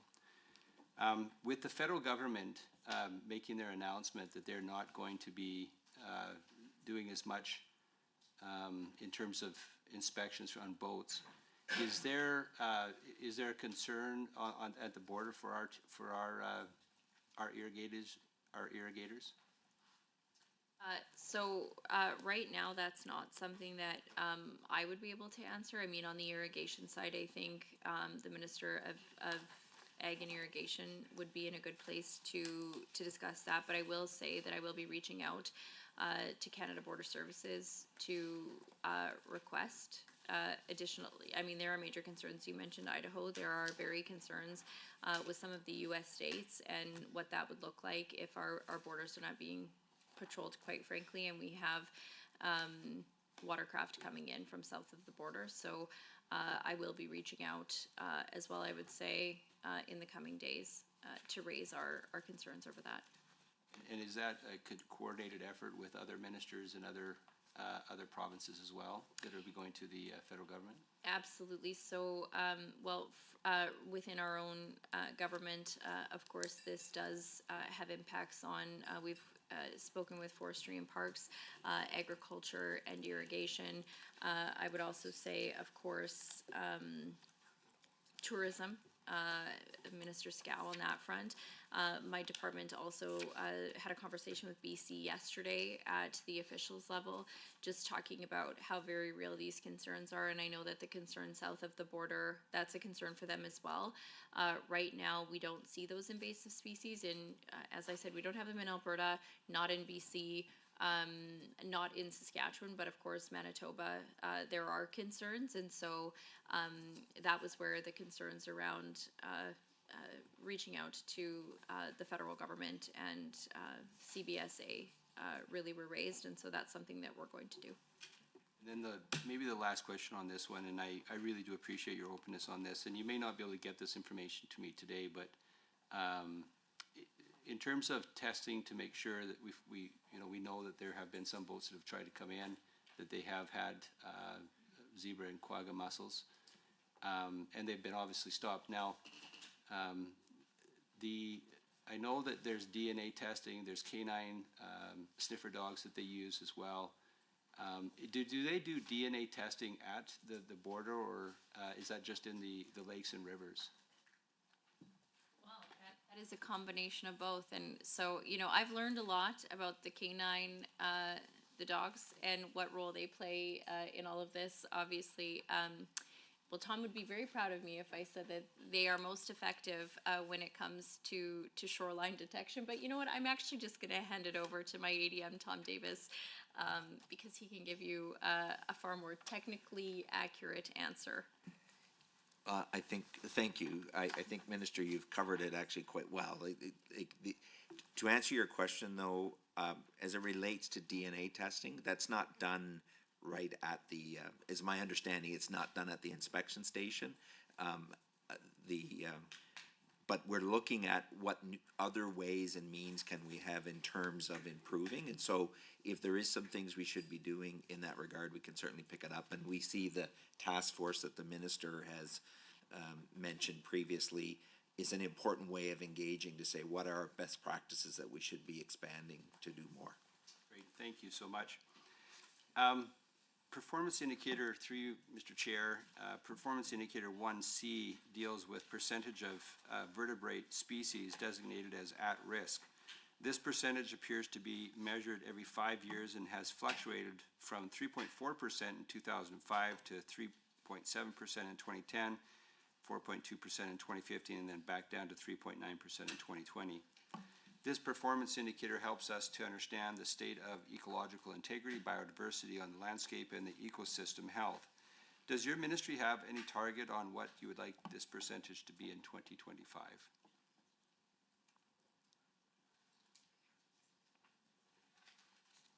That's a great question. We will continue, first of all, education and outreach about the dangers of these species. And in this year's budget, we allocate $6.4 million to support species at risk programs and activities, and we are seeing results. The grizzly bear population has increased by about 50%, and peregrine falcons are returning to nests that had been abandoned since the 1950s. Alberta has planted more than 10,000 seedlings of Alberta's 2 endangered tree species. And in terms of your specific question around the target for 2025, we would like to see it continue lowering and reach at least the 3.7% levels of 2020. Of course, though, to achieve that, we'll be increasing our actions to help protect and recover species at risk. Last month, we just released a new ferruginous hawk recovery plan, and that was very, I think, well received. Surprisingly, a lot of attention about that across our province, and I think maybe surprising or not surprising, as it is one of those iconic species here in Alberta, but more plans will be coming out later this year. And also included in budget, we allocate 38.1 million for, of course, caribou recovery planning, which we spoke a little bit to already. It includes critical funding to continue implementing recovery plans for a number of species outside of that, including kangaroo rat, white bark, and limber pines, peregrine falcons, and others, as I mentioned just a little bit earlier. And it goes to restore habitats, improve planning, and enabling long-term recovery programs to help protect vulnerable species across our province. And we are speeding up land use planning, of course, and continuing conservation efforts to protect species at risk across Alberta. Thanks, Minister, and I'd like to turn the rest of the time over to my colleague, Minister, or MLA Sinclair. Thank you, Mr. Chair, and thank you to my colleague for the promotion. I appreciate that. Just joking. Thank you very much, Minister, and to your team. I appreciate it. I feel like I'm getting a crash course on what your daily life looks like today on some of this information, and I agree it would be a big challenge for sure. I had as most of us of our colleagues in the room had the honor of hosting Chief Raymond Powder from Fort McKay today, and thank you very much for making time for him. We appreciate that. Just got a little bit of a taste just with this Moose Lake Access Management Plan, and something you mentioned earlier, which I deeply appreciate, is the ability to find that balance between having a strong economy and the effects of the environment and all the affected people around. But I'm just going to go to the capital plan, page 2, your notes. It says in here, I think 25 million is allocated for renewed flood and drought mitigation, Could the minister explain through the chair how this funding differentiates from the 47.7 million discussed in the previous question? And then if there's time, I do have a follow-up. The $25 million allocated to the renewed flood and drought mitigation funding is included within the 47.7 million outlined in the ministry's business plan. That was pretty straightforward. Thank you. Second question: the funding is projected as 25 million each year for 3 years. Does the minister project similar environmental risks for the life of this capital plan? And since you answered the first question, my last question will be, when are you going to come visit Slave Lake? I need a date on camera if we can. No, I'm just joking. Sorry about that. That would be my follow-up question. Thank you, Mr. Chair. Well, I think we're looking at June, so you have it on the record, and I'm very much looking forward to coming to visit. And I think, while I'm at it, I might as well just put on the record what a great representative you are for that constituency and your advocacy for having as many colleagues as possible visit your beautiful constituency. And, just to answer your question, our province, of course, isn't a stranger to natural disasters. That's why we're investing in long-term protection projects. And like I said earlier, we're not alone in that. When we look at infrastructure discussions around adaptation, this is a topic of conversation across our country as well.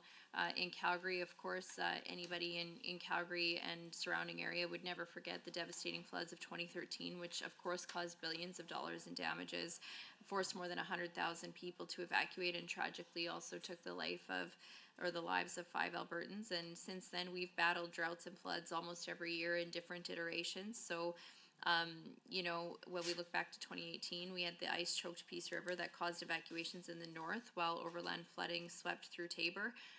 In the south, in 2020, ice jams sent water pouring into Fort McMurray and Fort Vermilion, once again forcing people out of their homes and causing $500 million in damage. And last year, Edson, Whitecourt, and more than a dozen other communities were, of course, they were hit with another round of floods. So Albertans understand all too well the devastating impacts that droughts and floods have on our homes, our businesses, our critical infrastructure.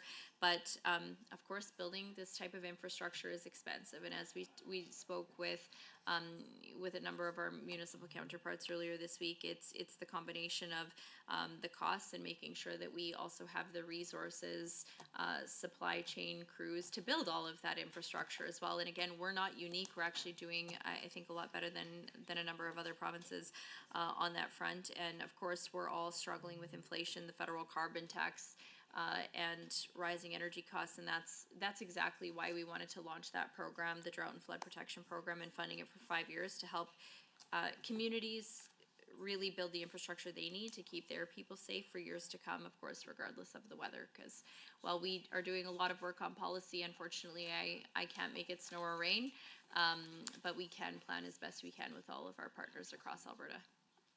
Wonderful. I appreciate the time. Thank you, Minister, and thank you, Mr. Chair. I look forward to seeing you in June. Thank you so much. All right, that concludes the government members' first block of questions. We will now take our break, so 5:09, I take it, is when we'll get back here and start up with the second round. Thank you.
everyone. Thanks for getting back on time, and we'll get started again. And now we move to the second round of questions and responses. The speaking rotation forward will be the same as the first. We'll go with the opposition first and then over to government caucus. But speaking times now will go to 10 minutes, and you won't be able to cede your time. So if you don't use your time, then just done and we move to the next one. And I'm assuming that we're gonna go shared time unless someone objects. We'll just keep doing it that way going forward. So, with that, we will, go to the opposition, and, you can go for 10 minutes. Okay, well, thank you, Mr. Chair. I'd like to start by thanking the public service again, who worked hard to deliver this budget for us, for Albertans, and giving advice to the minister, so thank you. I'd like to start with liabilities. It's quite the shift. There are no unleashing the beavers or any of that in this area. But yeah, on page 52, objective 2.4, and it was in the remarks in the introduction as well, which is improve and streamline reclamation and remediation through effective liability management. So it's been 2 years since the government started a review of the beleaguered mine financial security program. The primary purpose of that program was to respond to concerns raised and recommendations made by the Alberta Auditor General, in fact twice, and they reiterated this again in 2021. So the Auditor General first concluded that, and this is a quote, for the design and operation of the MFSP to fully reflect the intended objective of the program, improvements are needed to both how security is calculated and how security amounts are monitored. In 2021, the Auditor General did a second follow-up. It's an audit, which concluded that, and this is another quote, the department has not made satisfactory progress in implementing a recommendation. So it's spring 2024.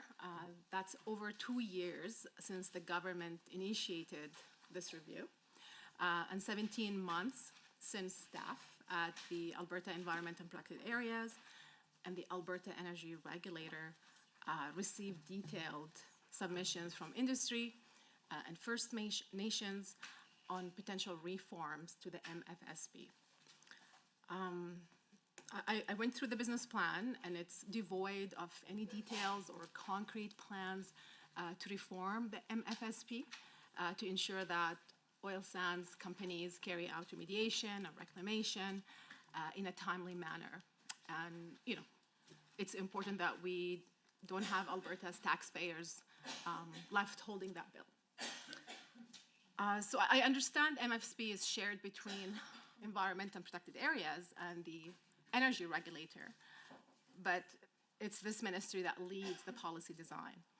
So my question is, with all this context, when will the results of the 2022 review be made public and the corresponding reforms to the MFSP implemented? Thank you very much to the member for the question. The Mine Financial Security Program is one of many liability management programs that assure that Alberta's energy resources are developed responsibly. The program does help manage coal and oil sands mine liabilities by collecting financial security from mine operators to protect the public from financial liabilities associated with project closure. The MFSP was reviewed in 2022 to ensure appropriate funds are being collected from mine operators to cover reclamation liabilities. The review did include considering recommendations from the Office of the Auditor General's 2015 audit. My department has been engaging with Indigenous communities and organizations, mine operators, and of course other stakeholders to inform the review. Of course, the Alberta Energy Regulator and the Department of Energy and Minerals also helped with that review. We are still reviewing the results of that. We're still considering that, and so hopefully I'll have more to say later on this year, but I don't have a specific update as of today. I would just say, though, that we continue to look at ways to improve reclamation and liabilities to support responsible development and, of course, sustainably conserve the environment and keep growing the economy. We have launched new pilot programs to help improve and streamline reclamation requirements without compromising environmental standards.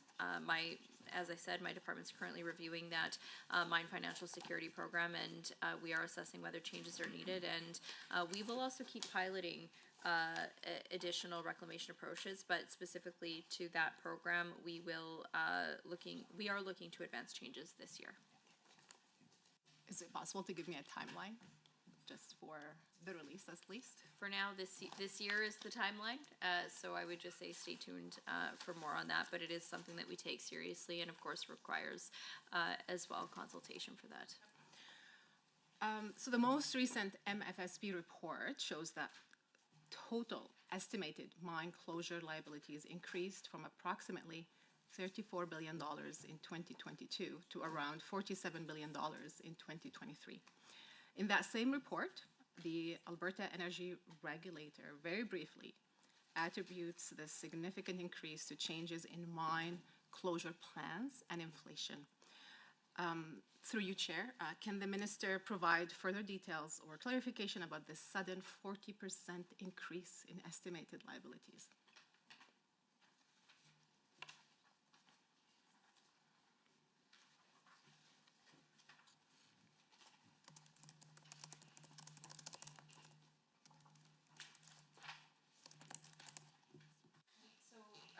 Again, thank you, Mr. Chair, to the member for that question. At the end of a mining project's life, the oil sands or coal mining operator must decommission and remove all infrastructure, remediate and reclaim the land to its planned end land use, and then, of course, apply for a reclamation certificate once that work is complete. My department sets the program policy, and the Alberta Energy Regulator administers the program. As of June 2023, the Alberta Energy Regulator held the following financial security: $912,852,620 for oil sands mines, $769,801,357 for coal mines. So the member is correct. Reclamation liability for both sectors combined was estimated at $47.71 billion. I think it's also important to note that the assets would work out to be $525 billion.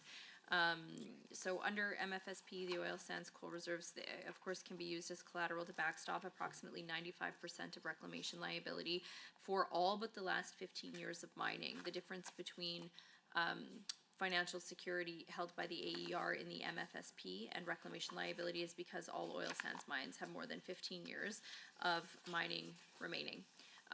In the last 15 years of mining, operators must post additional financial security each year so that full financial security is in place when less than 6 years of mining remains.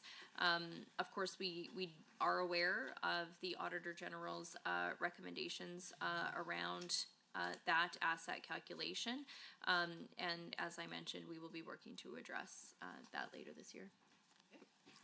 Still going on the same theme, the annual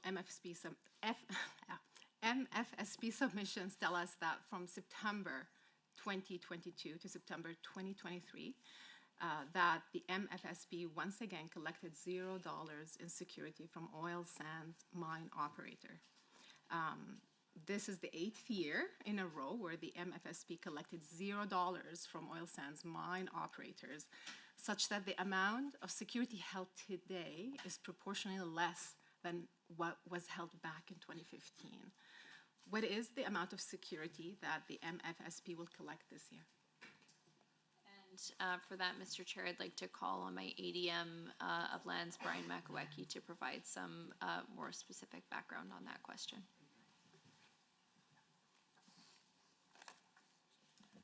Thank you. Brian Makawecki, Assistant Deputy Minister, Lands. So we set the policy in the department, and it's operationalized at the AER. So the specific questions, like the nuanced answers, we'd have to get right from the AER. I think the key, though, is that the policy is set up so that the liability can be managed through the assets that the companies have. And that asset ratio to liability has to be maintained at greater than 3 to 1. So there has to be at least 3 times as much assets to liability in order for the program to be working and for companies not to have to put additional dollars into the program. And right now, as Minister spoke to, we understand that the total asset value across the sector is more than 10 times. Now it is done company by company, but if the asset ratio is greater than 3, from the perspective of the difference between the value of their assets to the liability, then there isn't dollars to be collected until the last 15 years of mine life.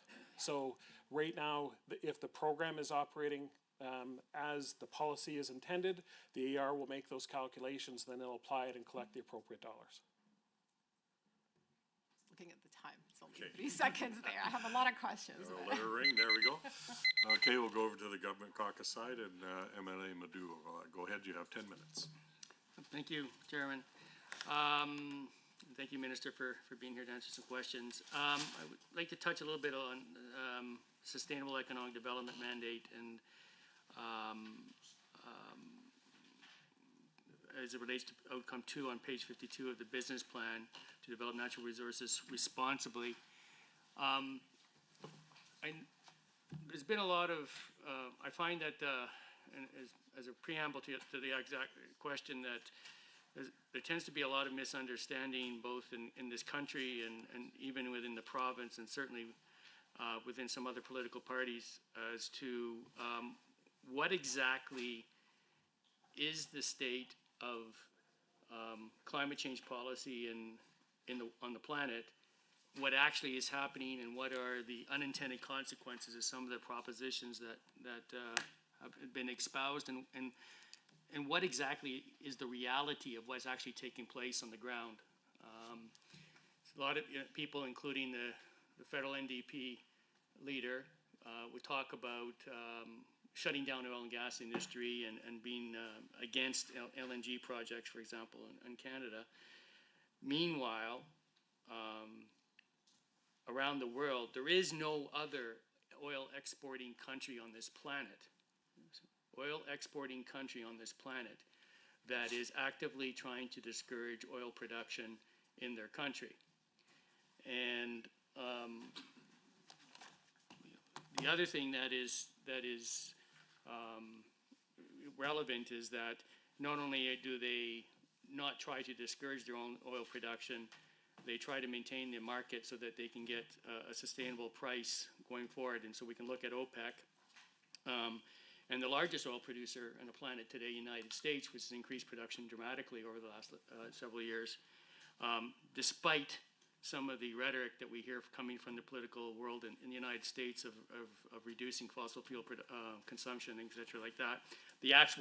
What they're actually doing is they're increasing oil and gas production, and now the U.S. stands in the last 10 years coming from almost doubling their own oil production, becoming the world's largest oil producer, and now becoming the world's largest LNG exporter. We look at Saudi Arabia that increases production, Iran, Iraq that hope to do so.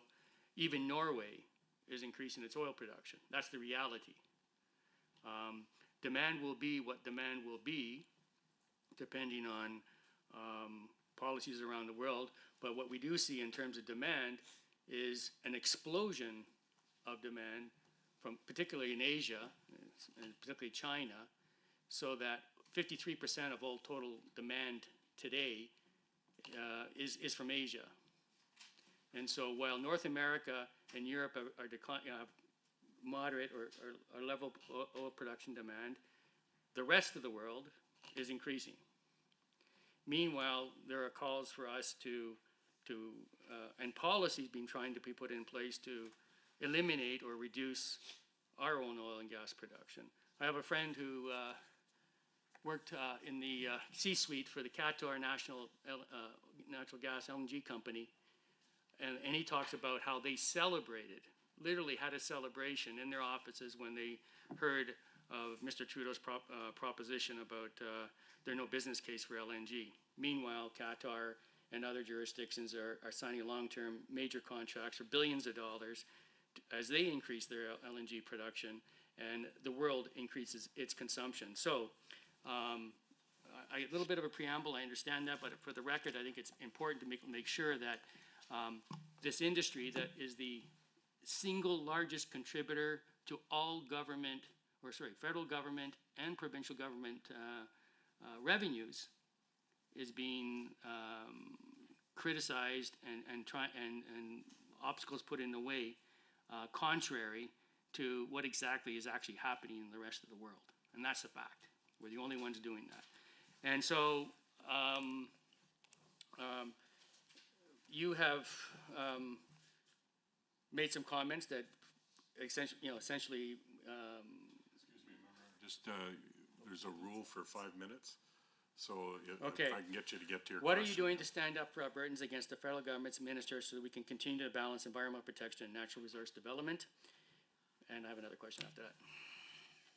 Thank you very much, and I appreciate the members' I don't want to say rant, but what I think I did on stage yesterday afternoon at RMA was very similar to the members' opening comments. And I think this is where it is just so frustrating to me at a time when, and it's not just in Alberta, Albertans, Canadians, and people around the world understand the need to look at affordability and quality of life and reliability of energy and electricity and energy security. And I think, when we were at COP, it was an interesting discussion about sometimes political rhetoric versus what's actually happening on the ground. And I think the questions that certainly Albertans and Canadians are starting to ask is, why aren't we talking about the things that we're doing? Why does affordability not seem to matter to our federal government? Why does energy reliability not seem to matter? Why are we not meeting the global demands of energy and actually showing our leadership?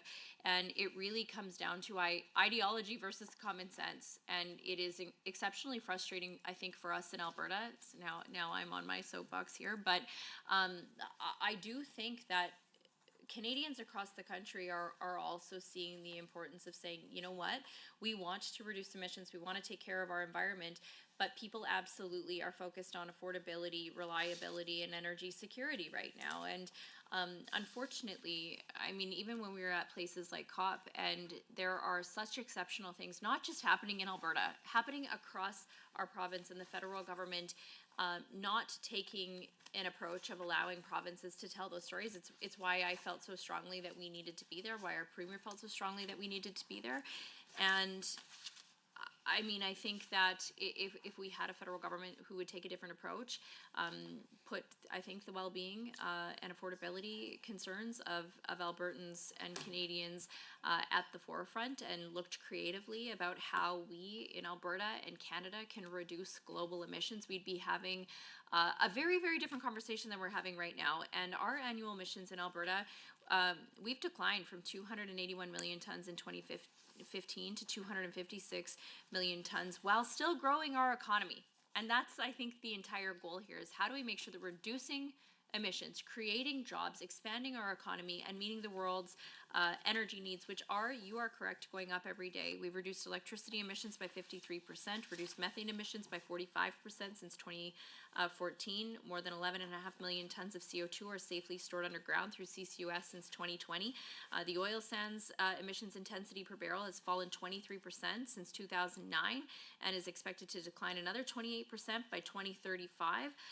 And so we are standing up for our rights, for our constitutional jurisdiction, and for common sense when it comes to policy, because unfortunately the federal government's policies are having the exact opposite impact when it comes to the technological advancements we want to see. And I think that's the case for the emissions, the oil and gas emissions cap, as well as some of the, quite frankly, ridiculous policies on plastics. But I know the member has another question, so I will end my comments there. Thank you very much, and I'll try to be much shorter on the next one. In line item 4, the estimates, you have over $60 million being allocated to water initiatives, clean policy development, water conservation, and other strategies and initiatives. And we talked a little bit pretty early today about some of the water studies that are going on within the basins, certainly water basins. My concern is long-term. We're talking about doubling our population in Alberta between now and 2050. We already have a serious water issue, and certainly water conservation and things like that are going to be part of the solution and how we manage that. But I'm also aware that we have big potential in terms of agriculture and other industrial purposes, and of course the population growth that we expect. So the question is, are we doing any studies that would do an overall inventory of what is happening within our province in terms of demand and future demand, and how we can go? And with that, I'm thinking about interbasin water transfers, whether we're taking any serious looks at that at this point. The member is absolutely correct about the importance of planning for our future. And like I say, it's not just about drought in this year, but I think some of the learnings and the discussions that we are having now and the recommendations that are coming from all of our major water users are going to help inform where we go moving forward. And so the member outlined that over $16 million that have been allocated. Of course, the new water strategy, $18.5 million over 3 years to develop that and to increase water availability. Thank you, Minister. We maybe can continue that in the next block. We'll move over to the opposition side and go ahead and ask your questions. You have 10 minutes. Thank you very much, Mr. Chair. My question is about TIER. And so in 23, and I'm reading from page 92 of the budget, the plan for the budgeted amount in 23-24 was $523 million for the TIER fund. It actually came in at 851. This year, the estimate is 539. I'm just curious about two things. One is the cause of the volatility. I assume that it's like banked credits being sold, for example, but also the declining TIER amounts through 25-6 and 26-27. I'm just wondering, how the math works, especially when we're going to be facing an escalating carbon price during that time frame, and presumably higher production because of the Trans Mountain Expansion Pipeline being finally in service.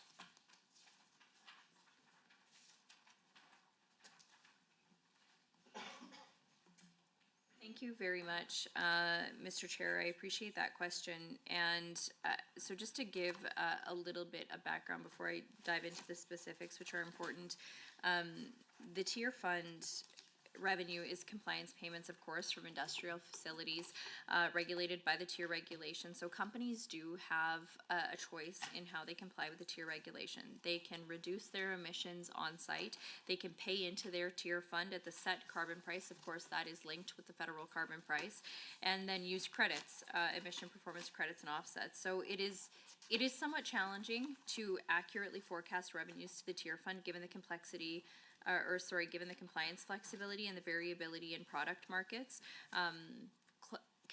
Compliance is based on production, be it barrels of oil, electricity generated, coal tonnage, or the like. And TIER fund revenue forecasts for budget are estimated with the best available information that we have in December preceding budget. So that includes annual production at facilities, facility credit usage versus payments into the TIER fund, carbon price, again, increasing by $15 per ton per year, and that is important because it helps explain some of what we are seeing in terms of the patterns, and emissions reduction targets or requirements for the facility. So Federal Low Carbon Economy Leadership Fund or other revenues are also dedicated revenues from the Government of Canada supporting emissions reductions programs and projects in Alberta. And when we look at the specific variances and the trends in what we're seeing, in budget 2024, the revenue trend decreases, and that's primarily due to expectations for companies to find ways to reduce emissions at their facilities and to use credits instead of payments into the TIER fund to meet their compliance obligations. And that of course makes sense, that we were seeing companies choose to pay at times when that carbon tax was lower and use credits when that carbon tax is going up. Changes to the tier regulation for January 1st in 2023 forward allow companies to use higher amounts of credits in future years, so up to 70% in 2024, 80% in 2025, and 90% in 2026 and onward. When companies use more credits to meet their compliance obligations, it decreases the amounts that are then paid into the tier fund, and that allows allowing more credit usage is designed to protect the competitiveness of our industry by providing more flexibility to contain costs, especially as many of these facilities are also trade exposed. So by 2026, a number of existing credits will be close to expiry, which again incentivizes facilities to use them to meet their compliance obligation, which decreases the payments directly into the fund. So the 23-24 revenue forecast of $851 million increased compared to the original budget of $523, primarily again updated modeling that includes changes to market conditions in various sectors.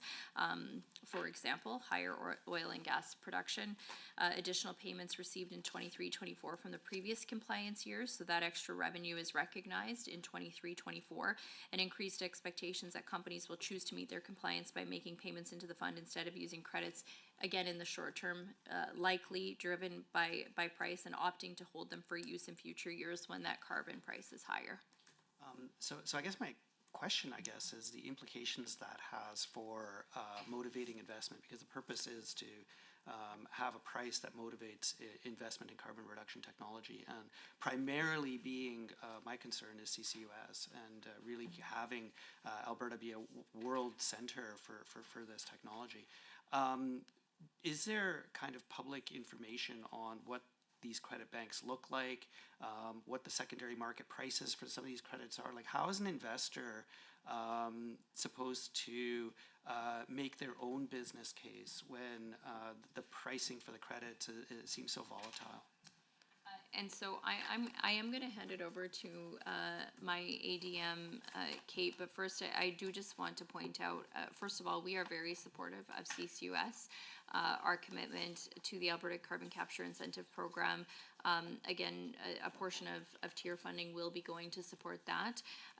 The first just when we look at tier, the first $100 million in annual revenue and 50% of the remaining revenue paid into the fund are available for programs supporting emissions reduction and initiatives to help communities become more resilient. 25% in excess of the first $100 million in tier will be used for that ACIP program specifically, which totals $167 million over 3 years. Again, I think we are working to create or to incentivize and create some stability for those industries, especially, quite frankly, at a time when a lot of the programs coming out of, policies coming out of the federal government are having that exact opposite impact on that technology and investment we want to see with, for example, performance standards and benchmark targets and oil and gas emissions cap that, quite frankly, are not based in the reality of what we are actually seeing here today. So I also just want to comment that TIER has also been very well received. We have been consulting, of course, we review that TIER program like any other government program. It's not set for changes for another year and a half, but we've started those conversations, and the feedback from industry has been that they are actually grateful with Alberta's program and how that's running and how it does provide some confidence, especially at a time when there is a lot of instability with the federal government that we currently have. Kate? Sorry, if I might just say one thing about that. The investment tax credits, while very valuable, pale in comparison to the revenue opportunity from actually a tier program that provides a forecastable price. So yeah, I'm interested in hearing more about that. Absolutely, and Kate can provide some more specifics. I just did want to point out that industry has largely said that TIER is well received, and while that there are some things that we can always improve, the basic program, I think, has served our industry as well. Kate? Yeah, thank you, Minister. So I'm Kate Rich, the Assistant Deputy Minister for the Policy Division in the Department, and you noted that what is transparent and what isn't transparent. And first and foremost, our design is transparent. So our price schedule is set out to 2030. Our stringency requirements for each sector and each facility to comply is set out. Our ability to use credits, et cetera, is all set out clearly in the legislation. It is transparent. So so in that regard, I mean, the prime things that a carbon pricing system is intended to do is to drive that investment to reduce emissions. And that's driven by principally the carbon price and the stringency of requirements. And as Minister noted, there's flexibility whether a company wants to make investments on site to reduce emissions, make a payment to the government of Alberta, which generally gets reinvested into clean tech and innovation, but can also use credits, whether they generate them on site or whether they're through offset programs in Alberta. All of it is about reducing emissions. So you asked what is available to help support those decisions. We do have public registries for both emission performance credits and carbon offsets that are publicly available in Alberta, so projects list on there. We also produce reports about the compliance that is done by sector, and we've done that since 2007. So you can look how much has been payments, how much has been credits, etc. And then for CCUS in particular, those types of technologies, I mean, we're currently at $80 per ton price. They know the trajectory is increasing to $170 per ton by 2030. But in addition to that, as Minister noted, we are investing some of these tier funds to support CCUS because of its higher price point. Including having reserved $226 million from tier funds as of last year, and then the new Alberta Carbon Capture Incentive Program, which will take a portion of those tier funds as well. So we continue to use the tier dollars dominantly for clean tech. Yeah, I guess my question is then, if there's a discrepancy continuously between the secondary market price and the actual. Okay, we'll come back to that next block maybe. Yeah.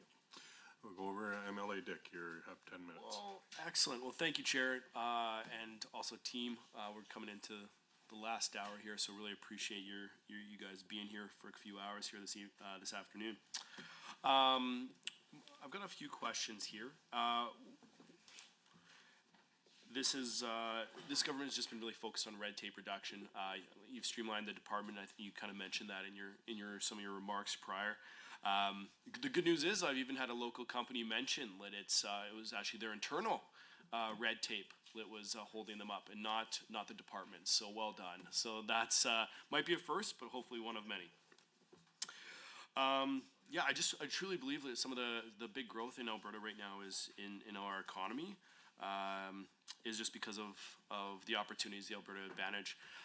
So that's kind of where some of my vein of questions are. But the questions do come also into some aspects of the regulatory uncertainty, long wait times that I know have been, as much as I just said, a company has experienced their own internals. There is still some long wait times. So how do, and I know, Minister, you've been just so laser focused on eliminating this, and I see that this is on page 52. That one of your key objectives, 2.1, is to continue implementing of the province-wide regulatory system transformation to enhance administrative and regulatory efficiency and effectiveness. And so here's my first question is there, or what portion of your budget is directed towards streamlining regulatory process so that industry can quickly know whether or not their project is going to get off the ground, and while also ensuring environmental standards?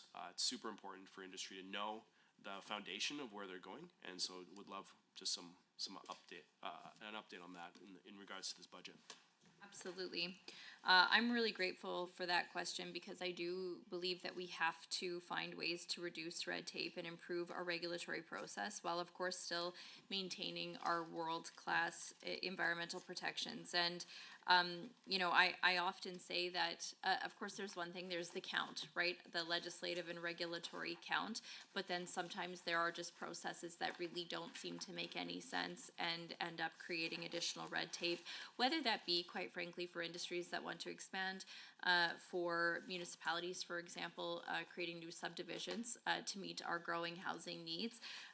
We have to make sure that we are, of course, protecting our environment, wetlands, and holding up our environmental standards. But, at some point, we have to be able to get to yes or no a little bit quicker.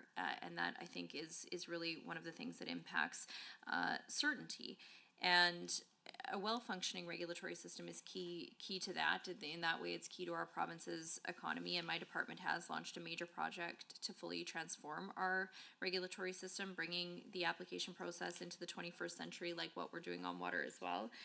It will improve environmental outcomes by focusing staff on managing the landscape versus managing applications. So Budget 2024 specifically allocates $6.6 million to continue the digital regulatory assurance system build as part of the regulatory system transformation to enhance the administrative and regulatory efficiency and effectiveness, and that's in this current budget year. So we are replacing multiple systems within the department with the digital regulatory assurance system, and that will really allow applications to be submitted, reviewed, and managed through one single interface, improving timeliness and predictability of our department's decisions. This year, we're adding activities under the Environmental Protection and Enhancement Act into that digital system. So that will mean that water well drillers, pesticide certification, landfills, wastewater lagoons, and sawmill plants and others will now be able to apply and receive information through one simple, easy-to-use digital system. And I think that would help us demonstrate that we are absolutely committed to a fair, predictable regulatory process that's also protecting our air, land, water, and biodiversity. So along with a quicker and more effective digital system, we're also shifting our regulatory system from an emphasis on the processing of applications to being more outcomes focused. What do we actually want to see here? What are we trying to protect, and what is our ultimate goal? And so, of course, that also means spending our time on more high-value activities, assessing active operations, make sure they're adhering to the outcomes, and then taking a risk-informed approach. And on this front, I've actually been quite transparent with whether it's companies looking to expand here, municipalities, businesses, as we met a number when I was in your riding in your community, and thank you for being an advocate for small businesses in your community as well. Those very specific examples have been able to help us determine where some of those gaps still are within our system, and whether sometimes it's a regulatory or policy issue, sometimes it's interpretation of a current policy, but I'm sure grateful for the feedback that we receive. Awesome. Well, thank you, Minister. I have so many extra questions. One is, when do you think the platform is going to be finished? Do you guys have a goal date of when that might be done? That's fine. You can give it to me in writing. I threw. The other question here, one of the other questions I really want to talk about is the other half of the key objective 2.1 is to implement designated industrial zones to reduce that red tape, streamline the approval processes, and attract job-creating investments for Alberta. This is such a big deal, and I don't want us to miss it or not talk about it. So I'm just curious about the steps ahead in order to implement these designated industrial zones. And if you could also elaborate a bit on how these zones will just streamline the approvals and increase investor certainty. So there's kind of three questions there. Perfect, and I'm happy to answer the member's question, Mr. Chair. The timeline is 2026, so I do not have to follow up with a written response. My department is fast and furious over here, but in this year's budget, we've allocated $50.5 million in capital grants over 5 years for the designated industrial zone project taking place specifically in Alberta's industrial heartland. This project supports the government's commitment to work with municipalities and industry to really enhance regulatory efficiency across the life cycle of approvals. So I do believe that this program will help increase the competitiveness of an investment in industrial facilities. Of course, that helps us create jobs and provide economic stimulus while making sure that we are, in fact, protecting the environment. So this one project was specifically began as a pilot, and lessons learned from implementing this project will help future potential similar developments in other part of the province. And I do know that there are a couple of areas of the province that are very interested. Those members may or may not be in this room today, Mr. Chair. I see a lot of nodding around the table, but officials from my department are meeting with municipal and industrial groups to discuss potential opportunities and steps for setting up and designating those industrial zones. And I mean, it is just great to point out some of the successes of the example of this in the Heartland, implementing an applicant advisory service to enhance regulatory certainty with new applicants, streamlined Environmental Protection and Enhancement Act approvals, implementation of a directive that sets consistent standards, clarity, and achievable regulatory expectations under that act. And industry stakeholders are now initiating voluntary amendments to their approvals to reflect that directive. We've got improved soil management, saving new investors millions of dollars in costs for storage of topsoil while more effectively conserving topsoil quality and quantity in that zone. A master drainage plan for zone developed to streamline Water Act allocations, air quality policies and guidance and indicators for new and existing facilities to make sure that there is enough space in the airshed for future growth, and cumulative load management of wastewater to meet surface water quality management objectives, while again making sure maintenance of capacity for future growth and improved monitoring and knowledge of our baseline environmental system. So there are a lot of benefits, and we are already having discussions with other areas around the province about how we can take those learnings from this specific example in the heartland to other communities, whether that be in northern or southern Alberta. Excellent, thank you, Minister. I know there's a lot of interest in northwestern Alberta for this, so thank you. I think I got time for one more question. Could you also, just going back to TIER, could you provide just an overview of some of the innovations and technologies funded through the TIER system right now? And also how this is just critical to achieving the overall goal of reduced emissions and also the same, at the same time maintaining economical growth. All in 29 seconds. Oh, goodness, 29 seconds. I would just say, I mean, Alberta has been a leader in regulating greenhouse gas emissions from our large industries. I mean, that goes back to since 2007, and this regulation is our current system. It does provide the industry a fair amount of certainty and the policy framework needed to support investments in clean technology and projects to actually reduce emissions, which I think is really the goal here. Thank you very much, Minister. We will now go over to who's going to take the shot here. Member Al Junaid, you have 10 minutes. Go ahead. Thank you, Mr. Chair. So we're going with the TIER theme, just a few follow-up questions here. So page 49 of the business plan specifically talks about TIER and investment in clean tech. You've also graciously shared with us the investments.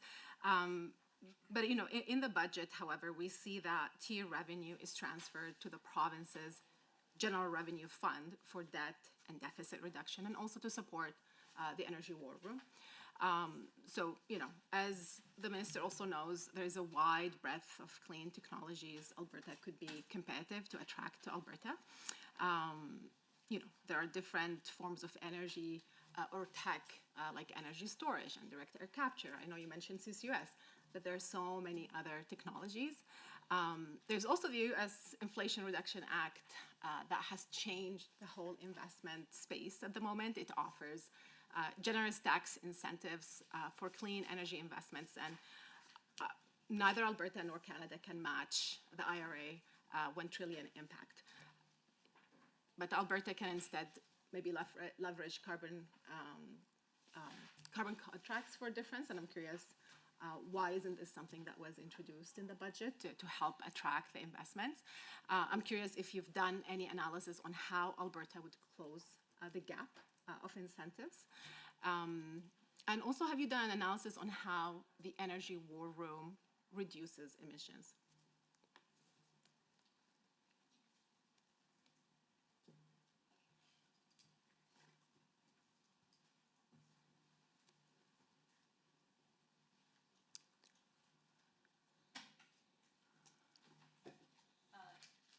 So again, I would thank the member for those questions, and the member is correct, Mr. Chair, in terms of the fact that those dollars, a portion does go to debt repayment, a portion does go to the Canadian Energy Centre, and then of course we also do invest in clean technology. And I would also just point out that this year we're investing $215 million in TIER funding to support new investments in innovation and clean technology. And as the member pointed out, that is across multiple sectors. And we have seen investments and competitions in everything from geothermal to methane emissions reductions and renewables as well. And so it's pretty exciting to see the investments that have been made. When we look at this program over the last number of years, over $1.5 billion since 2019 has reduced 70 million tons of emissions by 2030 and supported 21,000 jobs. 2.6 billion has been invested in projects through TIER since 2009. The members' specific comments about the Canadian Energy Centre, that would be included in energy and minerals departments. That would be a great question for energy and minerals to talk about the work specifically of the Canadian Energy Centre. And then when it comes to contracts, carbon contracts for differences, this is something that we have heard from industry about, and it's something that we've been calling on the federal government to deliver on. But the province can do its own too. That's my suggestion. But there isn't enough time, and I still want to ask another question here. Switching gears to methane emissions.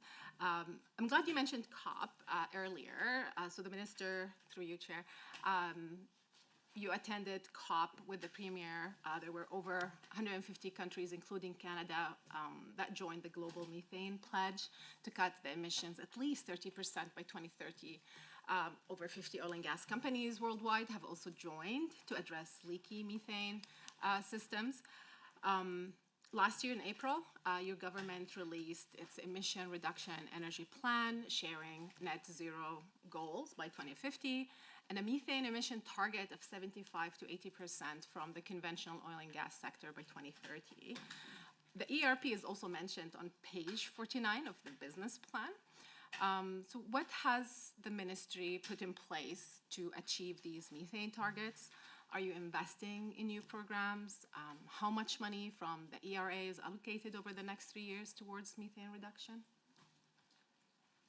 Basically, I'm asking, how do you plan to achieve these targets? So first of all, what I would say is when it comes to reducing methane emissions, our approach has been to work with industry and using our provincially led approach.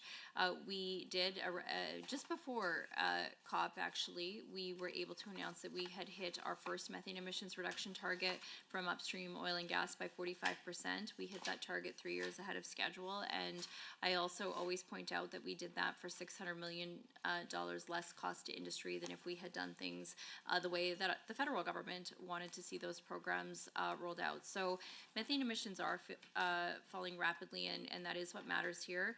Since 2020, over $60 million has been invested in programs that help the energy industry improve monitoring and reduce methane emissions. Our investments have resulted in the identification of emission sources and reduction opportunities at almost 15,000 well sites and facilities across our province, and directly prevented nearly 17 million tons of emissions from being released. Our measurement, monitoring, and reporting and verification approaches are ahead of the majority of systems in place in most oil and gas producing jurisdictions, but our government is committed to continuous improvement in this area. We have been having conversations with industry about the next iteration of essentially what our goals are in the emissions reduction and energy development plan.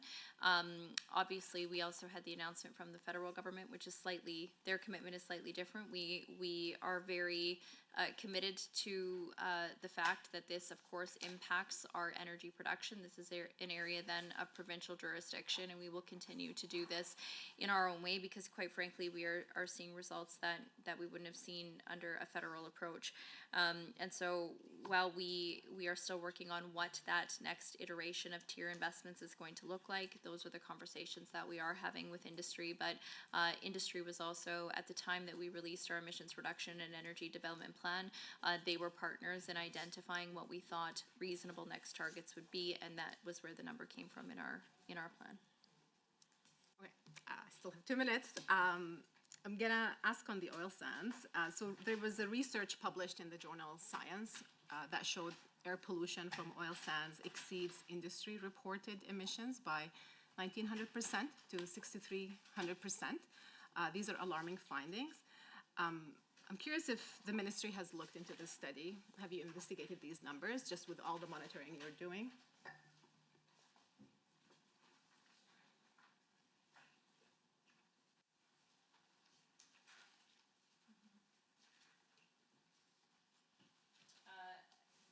Again, as we are here to discuss the estimates, I was actually ready for that question and question period today, but I unfortunately didn't get that one. And so I can tell you that while it's not related to our direct budget and estimates, I do know that a number of communities on that list from the report, just high-level understandings, are in Canada, and part of that is because of the impact of forest fires to air quality in the last year. However, we do take air quality monitoring very seriously.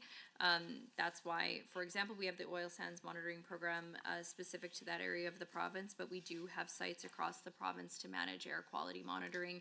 And so, of course, we know that historically we have actually had I would say very good results when it comes to air quality monitoring, but what we did see in that report, as I understand it, is that, of course, forest fires had an impact on that last year. Interested to see the results. Maybe I'll ask the Energy War Room question differently. Would the government and the ministry commit to allocating 100% of the tier revenue into investments in clean technologies moving forward to create more investments, to create the right environment for more clean tech investments? I'm just curious. Yeah, so right now that is our current policy and our current formula for the reinvestment of tier funds. We have been having discussions with industry over the last number of months, and those will continue over the next couple of months on changes that we may want to make, how we want to see those investments roll out, how we might be able to reduce or reinvest that directly into emissions reduction. Again, we just spoke about methane. We do have a timeline in place of 2026 in that tier regulation. We don't want to, I think, to some of the topics that we've spoken about today, we don't want to create any uncertainty within our industry right now, but I think that there are things that industry would like to see in terms of where those investments go and how we might be able to maximize those dollars, both in direct emissions reduction in operations, and again, continuing to encourage that technology that's really putting Alberta on the map. Thank you very much, Minister. We now go to the government side. Member Armstrong Honak, you have 10 minutes. Thank you, Chair. Chair, through you to the Minister. First of all, Minister, thank you for all your hard work. I know it's a very complex file, and I know you're very, very dedicated. You have some awesome staff too, so thank you for all that you do. Minister, I see on page 145 of the business plan that the Ministry is providing support to water, wastewater projects in Alberta's industrial heartland. And as one of two MLAs that represent the industrial heartland, I know the importance of water and water infrastructure to both individuals and industry alike. Minister, can you please expand on the initiatives you're undertaking to support water projects in the industrial heartland and to release more licenses to meet growing industrial demand? Yeah, absolutely. That's a great question, and I do want to thank the member for her advocacy of the industrial heartland as well. We know that we have to increase water supply to meet growing industrial demand, and that was really part of my mandate letter item around water, maximizing water allocations. That is why our budget includes $23 million over 3 years. In funding to increase water availability for communities and businesses. Again, that would include that $18.5 million in operating expense and $4.5 million in capital investment. Of course, we know that we have to maximize our water supply, reduce the impacts of drought that we're seeing right now, but also support businesses and communities to grow and to make every drop of water count. So, as mentioned, the $4.5 million is to study a new Ardley water reservoir in the Red Deer Basin and launch a review of other areas in the province where additional water storage infrastructure would be beneficial. Of course, that does also include reviewing our water management and regulatory system to look at new policies and tools as well as opportunities, working with those water users and partners to identify new ways to improve water conservation, efficiency, and productivity, continuing to modernize and digitize our water management information system, And of course, new and enhanced policies and strategies have to be developed to free up and optimize uses of available water. So that also includes exploring water reuse, how to be more efficient, productive, and conservative with existing water. So we will be looking for improvements. I know, that includes gathering feedback from those such as the industrial heartland on how we might be able to better support decision-making, management of water resources, and of course, more information will become available as that work proceeds over the course of the year. Thank you, Minister. On page 6 of the business plan, there's a mention of 50.5 million being allocated to the designated industrial zone, or DIZ, pilot, which helps to reduce red tape and streamline regulatory approvals to help attract new investment and job creation. Can you provide some details on this pilot, Minister? Absolutely, and I think it's a great opportunity to talk a little bit more about the specifics and where those dollars are going. So the funding is to support construction of 3 water intake facilities in Lamont, Strathcona, and Sturgeon counties based on the recommendations of a water intake feasibility study that was conducted in 2022-23. The 3 new water intakes are a capital grant, and the timelines for delivery are as follows. $1.4 million in capital investment funds will complete the zone-wide environmental and socioeconomic assessment. This assessment began in 23-24 and will establish a baseline and reduce project-specific environmental impact assessment requirements. $300,000 over 3 years will hire temporary staff position to assist in managing the portfolio of projects associated with the capital investments and the capital grant. In terms of the water intake specific work, in year 1, 24-25, that will see us advance $2.5 million to municipalities for establishment of the Municipal Water Coordinating Committee, following council approval from each municipality, hiring of an initial staff, and starting construction-ready engineering and site prep. In year 2, that will see us deliver $17.5 million to municipalities to start construction of the first water intake, among other steps. Year 3 in 26-27, that'll see us deliver $10 million in funding to the municipalities to complete the construction of intake 1 and initiate water system operations, and then begin the design engineering for water intake 2. Years 4 and 5 in 2027-29, that will see us make another $20 million investment to complete the last 2 water intakes for the project. This funding isn't included in my 3-year budget, of course, but it is part of the 5-year capital plan. And so, again, I think this just shows our commitment to this model and the important impact that it'll have in that region. Thank you, Minister. And you've somewhat touched on the answer for this next question, but if there's something more you'd like to expound on, I'm happy. EPA was heavily involved in the environmental management of the industrial heartland DIZ. How will the EPA work to ensure that this new DIZ pilot achieves environmental outcomes while still attracting investment and creating jobs? Absolutely, and this is a project that I do hear a lot about.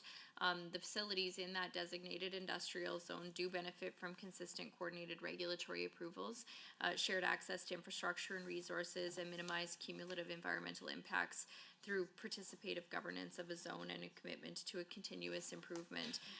The proponents have also committed to zone-specific environmental assessments, topsoil management guidelines, air emissions requirements, water quality management, financial or human resources for implementing environmental management programs. And so, I think it's important to point out that rigorous environmental protection and management measures are in place. Of course, that includes an air emissions requirement policy, enhanced guidance for air modeling, and a water quality management program. And so this regulatory management approach is, I believe it will be seen as a global best practice for managing and encouraging sustainable industrial growth. It's pretty exciting, as you know, given this is in the members' backyard, but it's something that we look to model into the future. Thank you, Minister. Performance indicator 2.B in the business plan relates to the intensity of electricity greenhouse gas emissions. The indicator helps to determine how the industrial emissions pathway will be altered due to policy and legislation, in particular the price of carbon from large industrial emitters through TIER. We've seen this intensity decline from 760 kg per megawatt hours in 2017 to 510 in 2021. With goals of increasing the percentage of greenhouse gas emissions price by the province, how much do you anticipate emissions intensity to drop? When it's next measured, and do you have a particular target? This is an important question, Mr. Chair. We do have a clear plan and approach to achieve carbon neutrality by 2050, while of course maintaining energy affordability, reliability, economic growth, and continuing to create jobs. We've already reduced electricity emissions by 53% from 2005 to 2021. We do expect emissions intensity to continue to drop in the years ahead. We aim to be off coal-fired generation in 2024, which is again ahead of the target to do so by 2030. And renewables already represent about 31% of our electricity capacity, and that was as of 2022. We also continue to see interest in CCUS. It's slower than anticipated, with the federal government not yet having finalized their commitments in those investment tax credits. We will be able to report the actual intensity number in the coming months as the updated national inventory report is published with the 2022 emissions information. I'd also like to note that the tier system was updated for 2023 forward, and the increasing carbon price and tightening stringency across all sectors is expected to continue to reduce emissions as well. Those rates will depend by sector, sector by sector, based on specific opportunities such as timing for update of CCUS. So we're doing the work to continue to reduce emissions and keep people working. However, again, one of our biggest challenges continues to be the federal government. Their unrealistic federal clean electricity regulations. Those not only threaten the security and reliability of our grid, but they are having this impact with the potential of scaring off the investments needed to continue to reducing emissions in the years ahead. And so I'm sure the members in this room have heard me talk about that time and time again. We'll continue to raise that. And quite frankly, even at some of the events that we've had from the federal government in Alberta companies, that has been the message that those Alberta companies have raised, was the need for some certainty at the federal level as well to continue to being a leader when it comes to emissions reduction and technology and innovation. Thank you, Minister. And can you provide an example of other policies and legislation which have led to this decrease? Yes, it's important to recognize that there are many projects and programs and policies that help reduce emissions and create jobs. So there isn't one simple magical solution. Our reduction in electricity, those are the results of many factors. Of course, that rapid transition away from coal-fired power, and again, that did cost a significant amount of money, and we have to look at grid reliability as well. Thank you very much, Minister. We'll go over to opposition for their final block. Go ahead. Thank you, Mr. Chair, and through you to the Minister and her team here of very rapid paper page turners and note writers. Thank you so much for all of your answers. You're all doing so amazingly well. We're almost done. Also through you, Mr. Chair, to the other members here today, thank you very much for your questions and comments. Many of you have asked questions that I had, so that actually makes my job a lot easier also. I want to close my opportunity by just turning to oil sands monitoring program. So you mentioned in your opening remarks that the budget for oil sands monitoring has increased substantially. This program is really comprehensive and it has accrued a diversity of data to inform management over the last few years. The data sets associated with this program are something that Alberta should frankly be very proud of and are a reflection of the incredible research capacity, passion, and sophistication that our province holds. But for me, the question about monitoring always comes down to what do we do with that information once we have it. So we've got an increase in funding, on page 91 of the fiscal plan. We're increasing funding for oil sands monitoring by $14 million over the next 3 years. I'm curious what the focus is of this increased monitoring budget, and then what we plan to do with these results.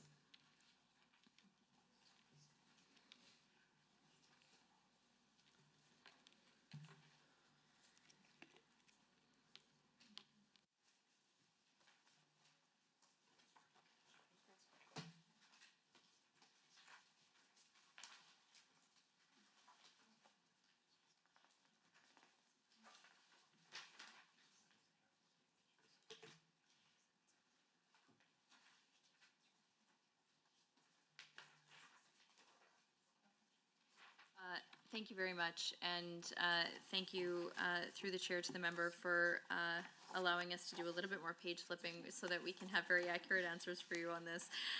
And so when we look at this program, I do just want to highlight this is a multi-stakeholder, and I typically dislike the word stakeholder, but sometimes in environment it seems to be the most fitting to explain how this works. So this is a multi-stakeholder governance structure for this program. It does include an oversight committee, a science and Indigenous knowledge integration committee, an Indigenous community-based monitoring advisory committee, and technical advisory committees.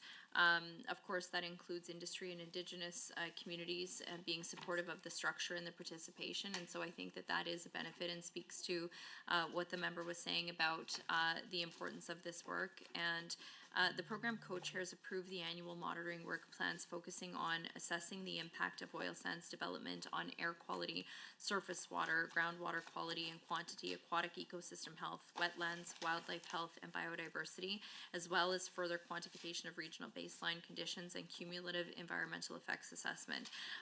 Ongoing integration effort is being applied to work plans to increase efficiencies and explicitly include communities in core and focused monitoring, evaluation, and reporting.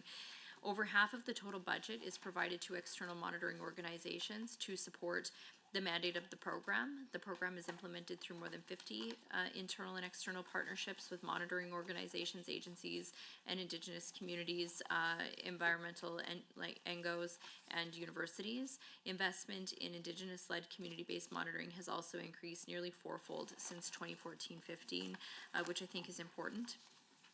And we have from this program, over 500 products in support of the program mandate, 300 peer review papers, technical reports, program reports, presentations, workshop material, monitoring data and information is publicly available on the program portal. It meets our monitoring requirements.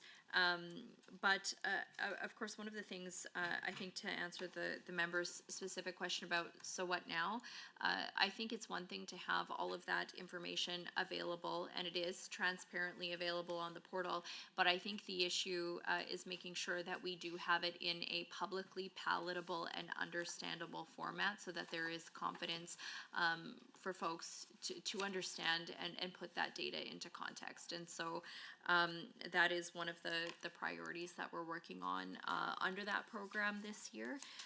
And hopefully we'll have a little more on that, I would say, in the first half of this fiscal year. Through the chair to the minister, thank you very much for that answer. I think what I'm actually looking for is, like, I agree that there's a ton of science being done out there, and that making that science more publicly digestible so people that can understand what evidence is informing this decision making is really critical. But what I'm really curious about is how is the results for monitoring changing industrial practices on the ground? Because you're absolutely right when you say like a healthy economy and a healthy environment go hand in hand. These two things they're not exclusive of each other. We can't have one without the other. So when we're doing this monitoring, we really want to make sure that those results are circling back to reduce the environmental impact of industrial practices. And I appreciate the member's question on that front. I think, look, I think it is important both to have, to be able to articulate the work that has been done. We talk a lot about emissions reduction, but when it comes to monitoring, our monitoring is exceptionally extensive. And I mean, even when we look back at maybe specifically on the focus of water quality, and I know that has been raised over the last number of years, questions are often asked about data access and monitoring in the oil sands region. And I think it's important to have that information, not only like it's transparently available online, but what I've often said, and this is a conversation that we've had with the oil sands mine water monitoring team, that's a mouthful, but is, it is challenging for me as the Minister of Environment to access that information and interpret it, go onto the portal, understand what I'm seeing and what that means and how that impacts my understanding of the impacts that industry is having on our air, land, and water, and of course biodiversity. And so you know, we are open and transparent when it comes to managing that data and reporting on the monitoring that we do. But really, we are working to speed up some of this reporting, and then again, just making sure that it is available in a publicly palatable way, because I think, you know, when concerns rise, and I know, you know, as I mentioned, sometimes that surface water quality, especially with the incident that we had seen a couple of years ago, when we see that increased focus, we want to be able to have confidence and public confidence, and that how we provide that data to the public, I think also helps not only drive industry practices, but also community understanding of impacts.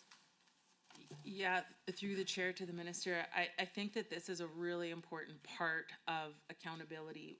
Oil sands monitoring is a very expensive line item in the budget, and being able to report back to the public not only the data that generates, which I agree is internationally exemplary of what a monitoring program can look like, but also being able to report back on how that data informs management and makes improvements on the ground for ecological integrity.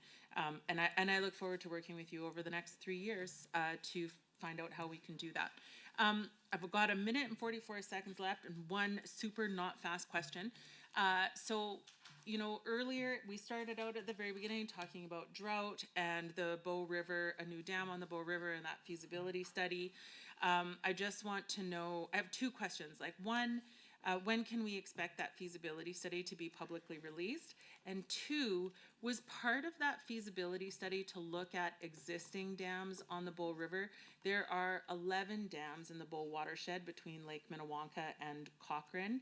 And I'm wondering if there was a conversation about enhancing the capacity of those existing dams as well, like in that conversation.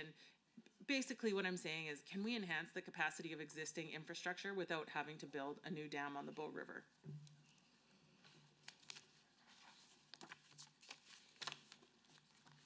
And sorry to, you know, go back to, I like to go full circle. Let's just go back to the beginning.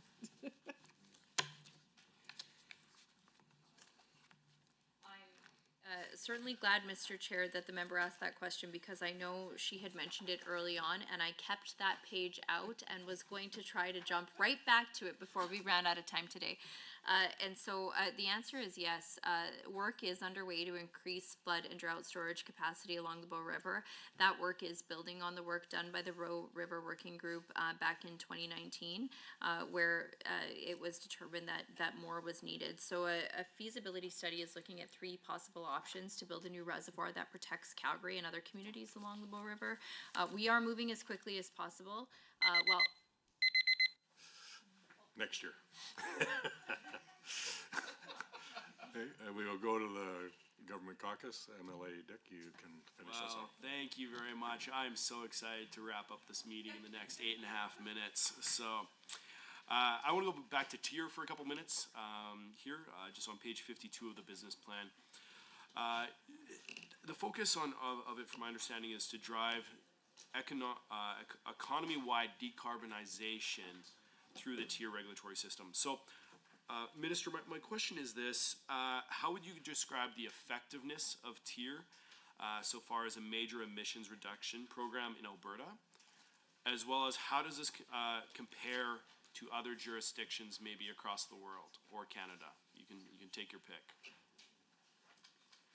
So I would just say thank you for the question, and just the answer to the last question is hopefully we're hoping by the end of this year to have that feasibility and technical work completed on those 3 options.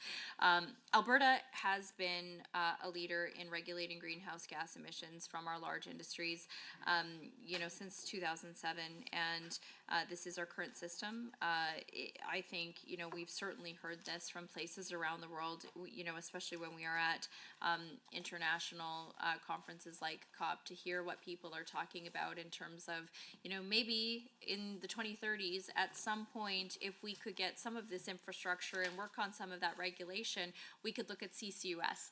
And I can tell you myself and the Premier sitting there in the front row saying, we're already doing this in Alberta. We are leaders when it comes to emissions reduction. And so there are, we did revise tier for 2023 forward. That included providing regulated facilities greater certainty by publishing the industrial carbon price scheduled, as well as the emission reduction requirements out to 2030. There are close to 600 regulated facilities participating in that system. Since 2007, we've seen about 234 megatons of compliance obligation resulting from our industrial carbon pricing system. They've complied, as I said, in various ways, whether that's making emissions reduction investments and improvements on site, whether that's paying for carbon offsets or voluntary action to reduce emissions following those protocols that have been established. And they've paid into the TIER fund, of course, which is then invested into the technologies and projects to reduce emissions. So, you know, I would just say TIER is one factor that led to, for example, an investment in our electricity sector that has seen a 33% reduction in emissions intensity from 2017 to 2021. We've had that adoption of CCUS through projects like Quest and the Alberta Carbon Trunk Line that have safely sequestered that 11.5 million tons of CO2 to date. And we are expecting more CCS adoption, essentially supported by TIER.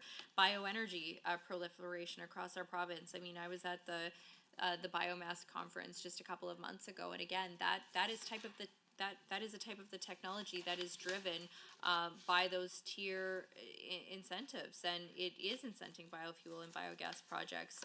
That includes landfill gas, diverted organic waste, animal manure, and wastewater projects.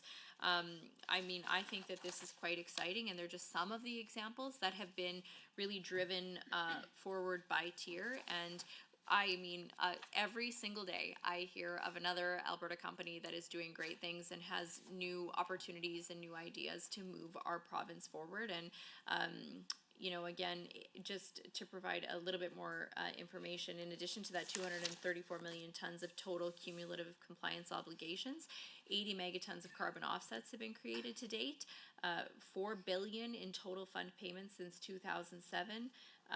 Our two largest carbon sequestration projects, again, we talk about a lot, and the methane emissions reduction, which we are very, very proud of here in Alberta. Well, thank you for that response, Minister. That was excellent. Really appreciate it.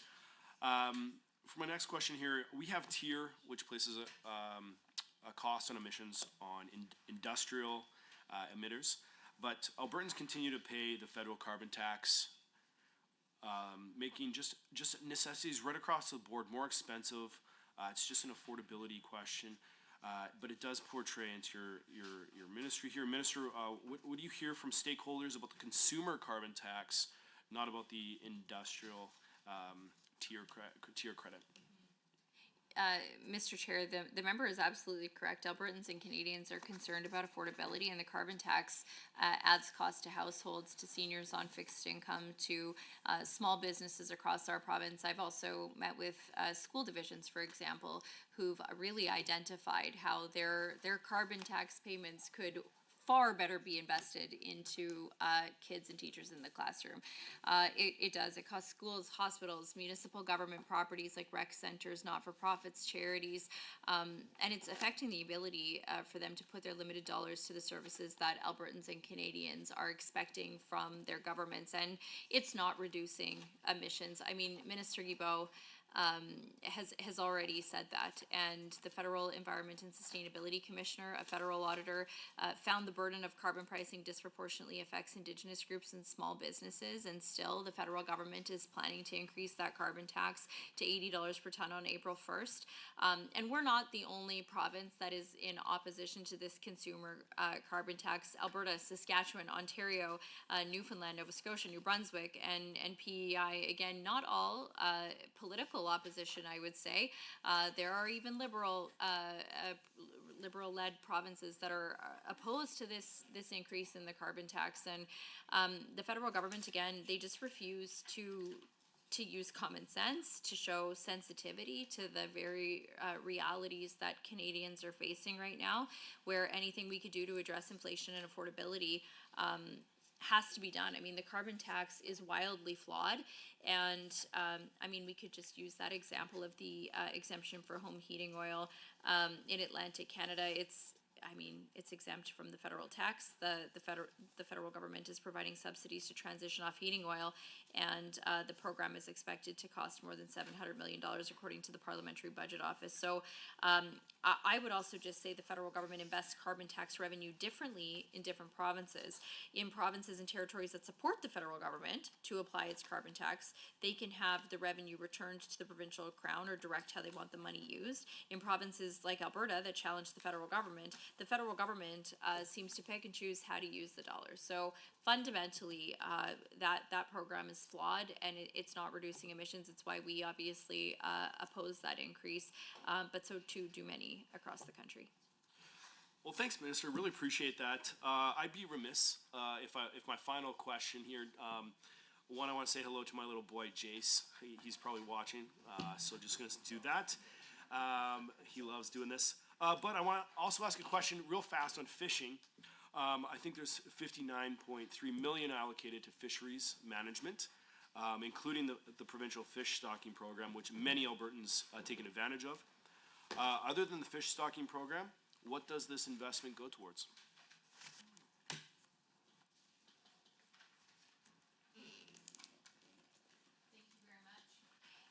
In this year's budget, $10 million is included for the Fisheries Management Program, which supports the conservation and sustainable use of fish and aquatic ecosystems. The program sustains and improves our fish resources according to Alberta's Fish Conservation and Management Strategy, which sets out our priorities and measures of success. The program conducts field surveys, data analysis, and assessments of risks to fish populations, providing necessary information to fisheries managers, partners, and the public. It also provides internationally recognized expert advice and the scientific information with regards to fish biology, population status, and sustainability.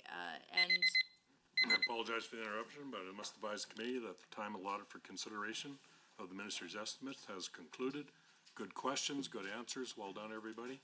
I would like to remind committee members that we are scheduled to meet in this very room at 7 o'clock with Ministry of Municipal Affairs. So if we can exit rather quickly so they can come and clean up, and anyone that's coming back here, you can leave your stuff here at your own risk. It's up to you, but that's what you can do. So thank you, everyone, and this meeting is adjourned.